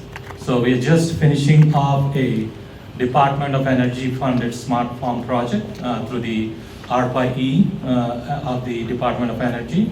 And as part of that, we have tested grain sorghum sustainability across Kansas, Oklahoma, and Texas. Just keep moving. Yeah. Probably because of the shortage of time. So one of the things in terms of looking at sustainability, just go to the previous slide. We are paying a producer to dig carbon out of the ground, if you think of fossil fuels, right? So we are paying a landowner to take the oil out of the ground. In the same way, if we pay the farmer to put the carbon back in the ground, which is a very sustainable practice that can enhance the productivity of the soils, it'll be a win-win for the farmer, and he'll be more enticed to contribute towards the sustainability goals. Please move forward. And towards this, we are talking about carbon capture as a resource recovery. So to mitigate the climate change, increase the resource utilization, and create new economic opportunities. And someone mentioned this morning, carbon markets, each ton of carbon trades anywhere from $150 to $200 per ton. But the producer receives only about $10 to $15 of that. So there needs to be a shift in terms of how we are going to pay the farmer for the carbon that he's sequestering. Please move forward. And if you want to get to the net zero goals in terms of minimizing the carbon emissions, your biomass or millets or sorghum are one of the major sources that can take us to the net zero emissions. Please move forward, next one. And the carbon offset market is going to grow tremendously. And it's going to reach about close to $1 trillion in the next few years. For example, India and other European countries are big traders in the carbon credit market, and some of the farmers in the US are also involved heavily in terms of producing the carbon credits. So there's a significant proportion that millets can play in terms of providing those carbon credits. Next one, please. And we have taken a multi-pronged approach to analyze how efficient this carbon capture is by the sorghums. So we have, as part of the Department of Energy project, we have invested about $4.2 million to capture what we call as the gold standard science data sets for carbon emissions. Just move to the last slide. So we have taken a significant approach in terms of installing sensors across the landscape of sorghum production system in the US. Please move. And next, keep moving. Again, further. Let's go to the last but one slide. Previous. One more. Or the next. Yeah, go back. Okay. So there should be one summary slide. Okay. So what I wanted to tell here, yeah, stay there, the previous one. Yeah. So in terms of the total net carbon benefits, every hectare of grain sorghum produced can sequester about 5 to 8 tons of carbon, depending upon the production practices. So that's an additional $80 to $90 based on the current market. But if you sell on the California cap and trade market, that could easily generate about $1,600 to $1,800 per hectare for the farmer. So there's a huge potential if you can capture and develop gold standard data sets for carbon capture and carbon credits for these millets. Thank you.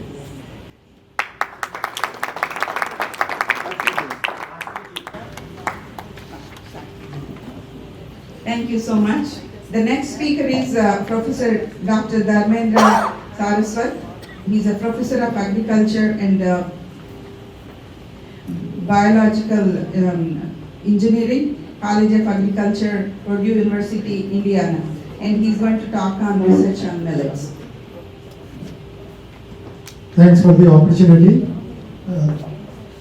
So what I think is, I will go back to my experience in Arkansas when corn prices suddenly went up and farmers wanted to switch from cotton, but then they faced the problem that they did not have the equipment to do either very proficient with what needs to be done under what type of a scenario. Then all kinds of literature that is available can be easily digested into an AI tutoring system, and the ones that we have designed based on Socratic principles. So Socratic principles means that the students, when they are interacting with an AI system, it does not provide them a response immediately. Rather, it guides them through the process. And same way, our farmers know a lot. They do not need to be tutored all the time, so we need a system that can guide them towards the solution, which can be derived based on whatever research material that has been produced in the country. So these are the three aspects that I feel should contribute towards the research aspect. So thank you very much for your time. Thank you, sir. Now we would like Dr. Lokesh Narayanan to speak on development of millets-based products. He's Associate Professor, Industrial and Manufacturing Engineering, North Dakota State University, Fargo, North Dakota. Thank you, Ms. Masri. And good afternoon all. So I was given a talk to get slides. Agni. Just proceed, sir. We can show them tomorrow. All right. So so basically, I was given the topic of development of millets, but I'm going to bring in the different aspect of the millet farming. So you have the seeds. Okay, it's here. Sorry for the difficulty.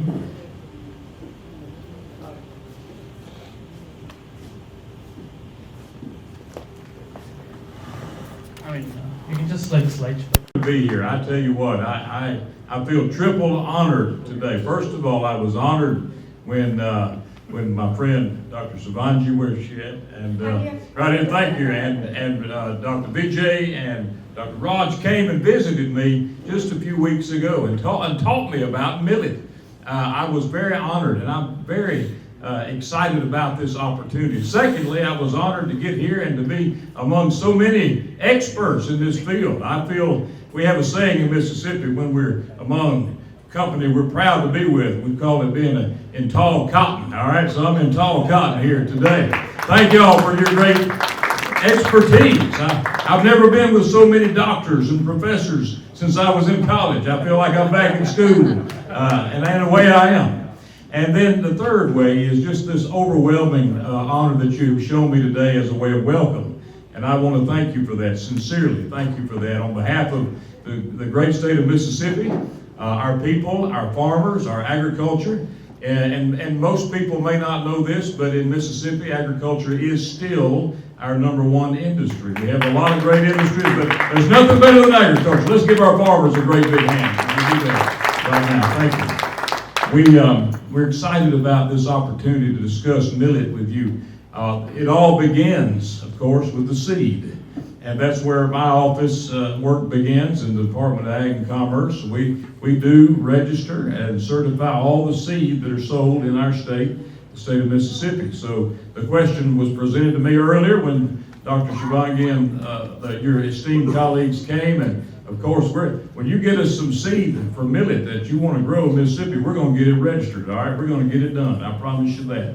And I'm excited to have that opportunity because we're living in a day that here in America, agriculture is in a time of crisis. I think if you watch the news, if you pay attention to what's happening, the way that things are in the world today, the low prices of some of our main commodities, for example, our farmers are beginning to ask the question to me, is there something else that we can do? Is there somewhere else we can invest in? Is there some other product that we can grow? So I want to suggest to you, this is actually a visionary conclave that you're having here, a conference from all over the world. I think it's visionary, I really do. A lot of people believe or think that Mississippi only grows cotton. That's not true. By the way, everywhere I go around the world, I find a Mississippi connection. Dr. King, God bless us, and Dr. Alveda King, my brother, God bless you. And all my fellow Mississippians are here with me. I'm so proud to be accompanied by them. But a lot of people are under the misimpression, who are not from Mississippi, that we only grow cotton. But that's not the case. In fact, that's far from the case.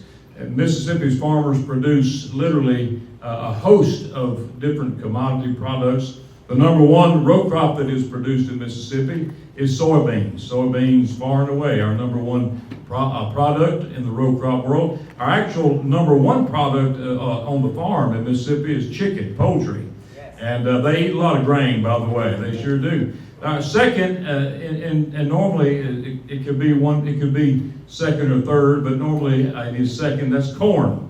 Corn, grain, maize. A lot of you will go know maize by that name, but it is a huge product in Mississippi, and it is in many cases used for poultry feed in our state. And so we have that production as well. We also have cotton. We do have cotton, a big row crop, and then we have way down the list a little bit of everything, whether it's rice, whether it's sweet potatoes. We're proud of our sweet potatoes in Mississippi. Peanuts, legumes, peas and butter beans and all those great foods. We have a lot of produce in Mississippi, whether it's watermelons or tomatoes, a lot of farm-raised produce that we have, and then nuts as well, pecans and different walnuts. Like we have little bit of everything. I tell people as I travel, if it can be grown anywhere, Mississippi can grow it, and we do. The reason for that is we have 9 different types of soil that run through our state. Our state is the most diverse in the sense of the soil type, and that's probably a function of the Mississippi River. This part of the world's the biggest river, and that river that has flooded and ebbed and flowed over all the years, and it's deposited different layers of soil. So there's some soil that's very suitable for example, sweet potatoes. We have a strip that runs right through a section of the state that is just sweet potato country. And then soybeans that grow so fertily in the Mississippi Delta, which I like to tell people, no offense against anybody else. I know Indiana's here. No offense, but I say the Mississippi Delta is the most fertile soil in the world. I'll put it up against anybody's, all right? Give our farmers one more hand. Now, we also, though, are seeing a time of great difficulty in agriculture today because we've had such great production for so many years, and the markets have changed, as you might see on the news, the trade issues that are going on, and we have people in Brazil that are raising more soybeans than we are here in America, for example. So that's been a challenge, and it's going to continue to be. I think that we have to get innovative. We have to think outside the box, and one way that I've become convinced that we have to do that is through tying into President Trump's Make America Healthy Again initiative. I'm proud of what he's doing, launching that initiative. I went to Washington, D.C. Oh yeah, you can give President Trump a great big hand for that. I went to Washington, D.C. in February of this year, met with the new leadership of the Food and Drug Administration, and I came away from that meeting with a very clear understanding that we needed to find a way as Mississippians, as representing our farmers in our great state, find a way to tie in what our farmers do so well, that is growing abundant food and fiber for ourselves and for the world. Find a way to emphasize the healthy benefits of what our farmers do. And I'll be honest with you, in February, millet was not even on my radar screen. But after the Dr. Shivangi and all of the team, Dr. Vijay, had shown me this compelling information, and after sitting here today listening to all of your expertise, I'm convinced that it is. It's a key part of it. We live in a world where people are wanting to get back to eating healthy and getting back to basics. And someone said it earlier, I think it was you, food is medicine. Food is medicine. So I came back to Mississippi in February, and we launched something called Make Mississippi Healthy Again. I said if it works for America, it'll work in Mississippi. We may do things a little bit different, but it's common sense to me. If you eat healthy, you're going to be healthy. Can I get an amen right there? That's just common sense. And if you eat foods that are naturally good for your health, to fight chronic disease, things that we battle very severely in the state of Mississippi, things like diabetes and high blood pressure and heart disease and obesity. And this particular crop here, this particular food, is a health food in that sense because it is built, God designed it to keep us healthy, to have the types of nutrients that we need, our bodies need. And so I want to make this part of our Make Mississippi Healthy Again initiative. I'm announcing that today.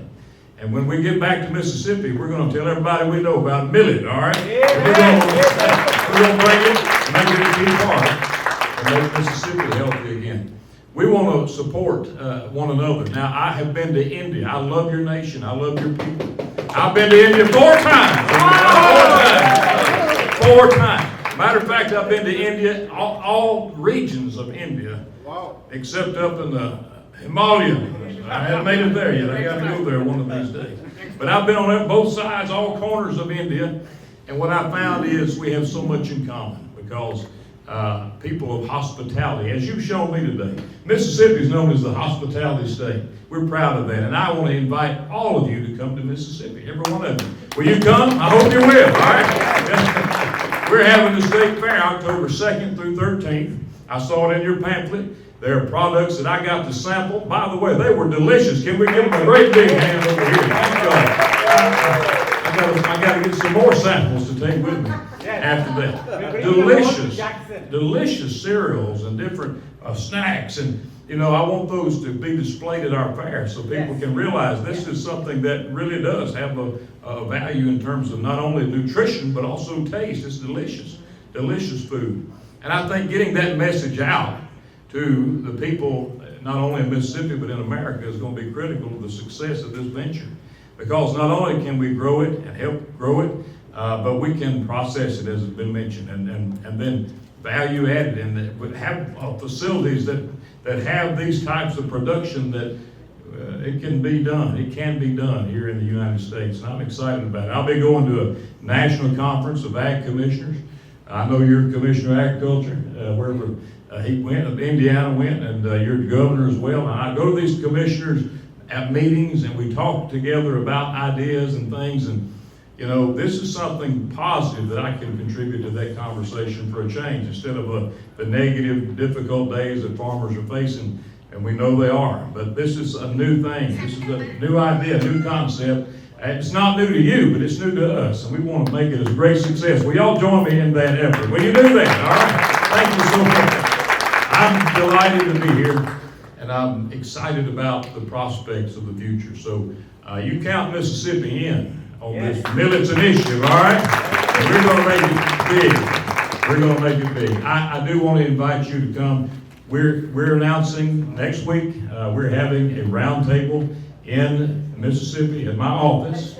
I know a lot of this delegation will be there, and we're going to have we're going to drill down a little further about what this could mean in Mississippi and what it might look like and how to get the ball rolling, not only from production but processing. And so we're excited about that. That'll be September the 10th. It was Wednesday, next Wednesday in my office, and I am thrilled. Dr. BJ, thank you for bringing this team together. Dr. Shivangi, thank you for making me aware of getting me here. Thank you so much. Jim and Dr. Thank you. I miss you, folks. And I just want you to know I'm proud of what you're doing.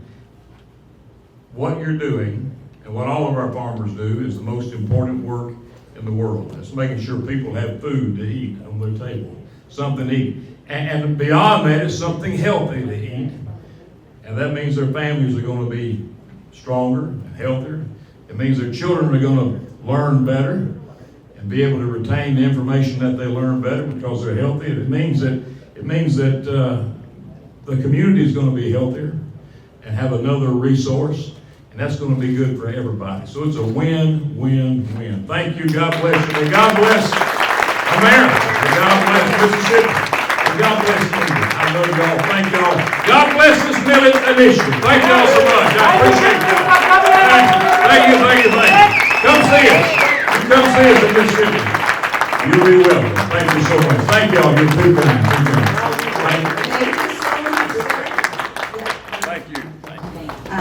Thank you so much for your gracious remarks, Commissioner Gibson. You made three remarks actually. One, this initiative is a visionary. So only a visionary leader knows vision of another visionary leader. So I can see a beautiful friendship sprouting between you and Dr. Vijay Prabhakar. And that will help us to kind of move into a next era where you can bring in AI or consolidate the systems. And one of the biggest challenges that I see coming from a farming background is also that you may have a lot of resources from the government, but these are like fragmented. So none of the systems or not all the information stays in one place. So what can we do from a Mississippi standpoint where we can bring all of this together? That's a very great question, and I would begin with our university system. As a matter of fact, we've invited the experts at Mississippi State University, which is one of the premier, no offense to Purdue, I know Purdue's here, but premier agriculture, you know Mississippi State University, and they know you and the great work that you both do, your universities, but Mississippi State University is our premier agricultural research university. We also have a great university, Alcorn State University, that does a lot of work with smaller farmers and does a lot of great work in extension, not only the research, but getting that information compiled, maintained, and then out to the farmers to make sure it gets done. So that's the secret, and that's why we're going to plug them in to this process. Yes, sir. May I say something? Yeah. 1 second.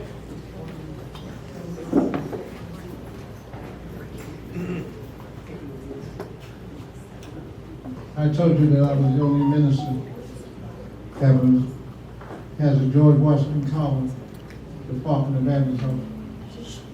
And for 30 years, my farmers from Arkansas, A&M, Alcorn, in Mississippi. And I wanted you to repeat the date and the time for your event so that my farmers down there can attend. Absolutely. We are proud to host the Mississippi State Fair, and it is the biggest agricultural event in the state of Mississippi. In fact, it's our largest event in the whole state of Mississippi of any type. And that is October the 2nd is the first day, and October the 13th, which is Columbus Day, is the last day. And all in between, October 2 through 13, you come. And look me up. I'll be at the biscuit booth, all right? We give about 100,000 biscuits away at the Mississippi State Fair. You got to see it to believe it. But October 2 through 13. Thank you. And you know, Commissioner Gibson we are GSA Millets Pavilion. We are having there from October 3rd to 13th, sir. Yes. And Udayaji and you are doing an India Day. I don't know which day, but I think we'll discuss that in the round table. We're all going to Jackson on September 10th, Wednesday, where Commissioner is convening a sequel for 1.0. Dr. Sanay Simsek, the round table, which was first there, the second round table is going to be at Commissioner's chamber on this Wednesday from 10 to 3. And then from October 2nd to 13th, we have Captain Kargil War Hero. He's going to man the booth with Dr. Raghunath Rao. Wow. Both of them from India will be there. And with June Hannah from Jackson, she'll also be there. Right, Udayaji? Yes. Okay, good. Any more questions for the Commissioner? Any more? Commissioner? Yeah. Can you have the mic? No, we have a few things for him. Okay. Now, give me the mic. Tomorrow's program, yeah, Krishna, please go ahead. I'd like to ask one question to the Commissioner. Yeah. What are the issues with respect to logistics that you are facing in terms of this millets, basically? Like, this is a new program, I know that. But what are the challenges in Mississippi in terms of the logistics? That's a great question. I think one of the challenges in Mississippi, and this would be true in any state, is having farmers who are able to shift the types of production that they're doing today, for example, soybeans, to millet production. Now it's similar, but it's not the same process, as you know. So that may require some special other inputs or other equipment. But I think the key is just to making people understand that there is an opportunity for this type of product to grow and a market for it, and particularly in the health food market here in America. I meant to mention that in my remarks, but one of the trends that we see, because we are in the market development world as the agriculture department, we see a growing trend here in America and Mississippi for people who want to buy local farm-raised food. And what's driving a lot of that is their desire for healthier, fresher foods. So this is the type of food product that the consumer is going to be looking for the future. And I think as farmers begin to see that it is an opportunity, I think that transition can happen. But it'll take some time to get there. It sure will. That's a great question. Thank you. Thank you. Thank you so much, Commissioner. Now we have a special honor for you from the American Multi-Ethnic Coalition, led by the Chinese American community, Arista Leong, Mali American community, Sita Bala, the Secretary General, and Chaco Chirin, the Atlanta Chapter Chair of AMEC. They are presenting you the American Multi-Ethnic Commission colors, and Sita will read, and Fatima will read by the side of them. Yeah. American Multi-Ethnic Commission, empowering 33 ethnic communities of America, presents the AMEC colors, highest honor bestowed by the American Multi-Ethnic Commission on a phenomenal individual, to Andy Gibson, Commissioner of Agriculture and Commerce, Mississippi State, in recognition of his outstanding conservative leadership and his dynamic accomplishments for Mississippi State. Thank you so much. Thank you so much. Hold on, picture time, picture time, picture time. Anna, please come. She is the AMEC State Chair from Mississippi State. Please welcome June Hanna, a farmer from Jackson, Mississippi. She was sworn in. She is the Mississippi State Chair for the AMEC. We also have the Virginia State Chair, Mr. Mangesh Kulkarni, with us. Please come from AMEC. Thank you. Thank you. He is. Thank you so much. Thank you. And now we would like to Agni. Now we have the Global Eye magazine, which reaches 42 million readers across the world, including 2 million in North America, sir. And our Chief Finance Officer is Dr. Vasavi Chakka. Our Executive Editor is here, very own from Jackson, Mississippi, Dr. Shivangi. And we are going to honor you with the Global Champion of Farmers, Commissioner Andy Gibson. It's really honored to give this award to GSA. Global Eye magazine presents the America's Champion of Farmers to Andy Gibson, Commissioner of Agriculture and Commerce from Mississippi, and presented by Dr. VJG Prabhakar, who's a chairman, Global Strategic Alliance, September 5th, 2025. Wow. Yeah. Thank you. What an honor. Dr. Vijay. May you conquer the world. Hello. Not only in Mississippi, India, Africa, and the world. We're wishing you all success. Thank you so much. As the governor of the state of Mississippi, Well, thank you. may you go to higher horizons in Washington, D.C. And we have Tony also coming in and giving you blessings. Picture time, please. Hello, can we come together a little bit, please? Sir? The Global Eye magazine copies are here. You can take it, pick it up. What an honor. Thank you. So much. Thank you. Thank you. Thank you. Thank you. Thank you. And now, for the crowning moment, while we have the Commissioner and we have Anthony Ferraro, this policy advisor of the Governor, we're going to name the GSA Millets Ambassador for America. And where is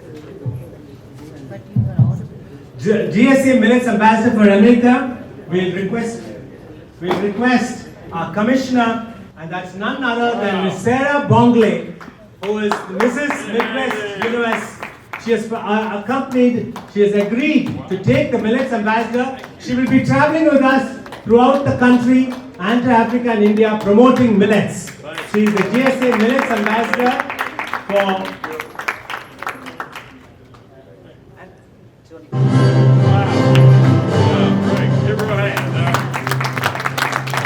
Picture time. Hello, everybody. Picture time, please.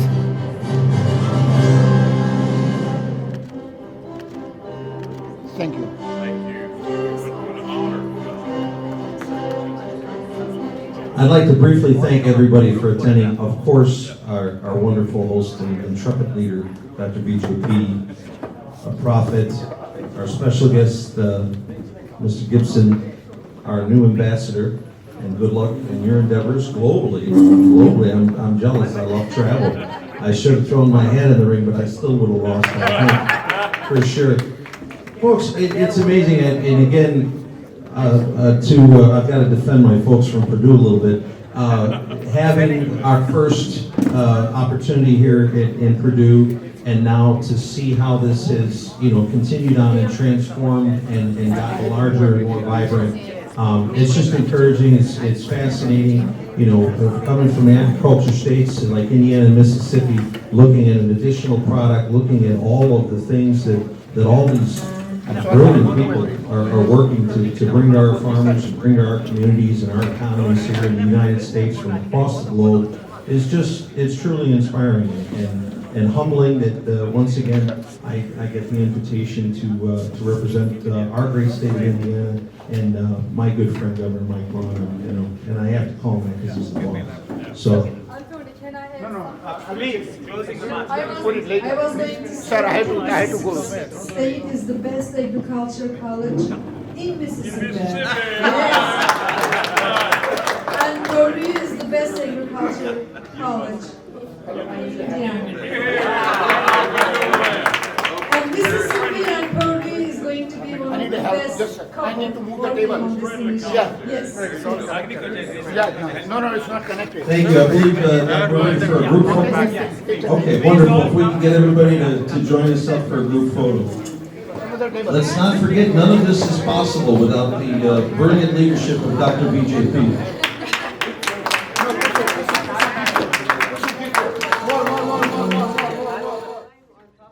Look here, guys.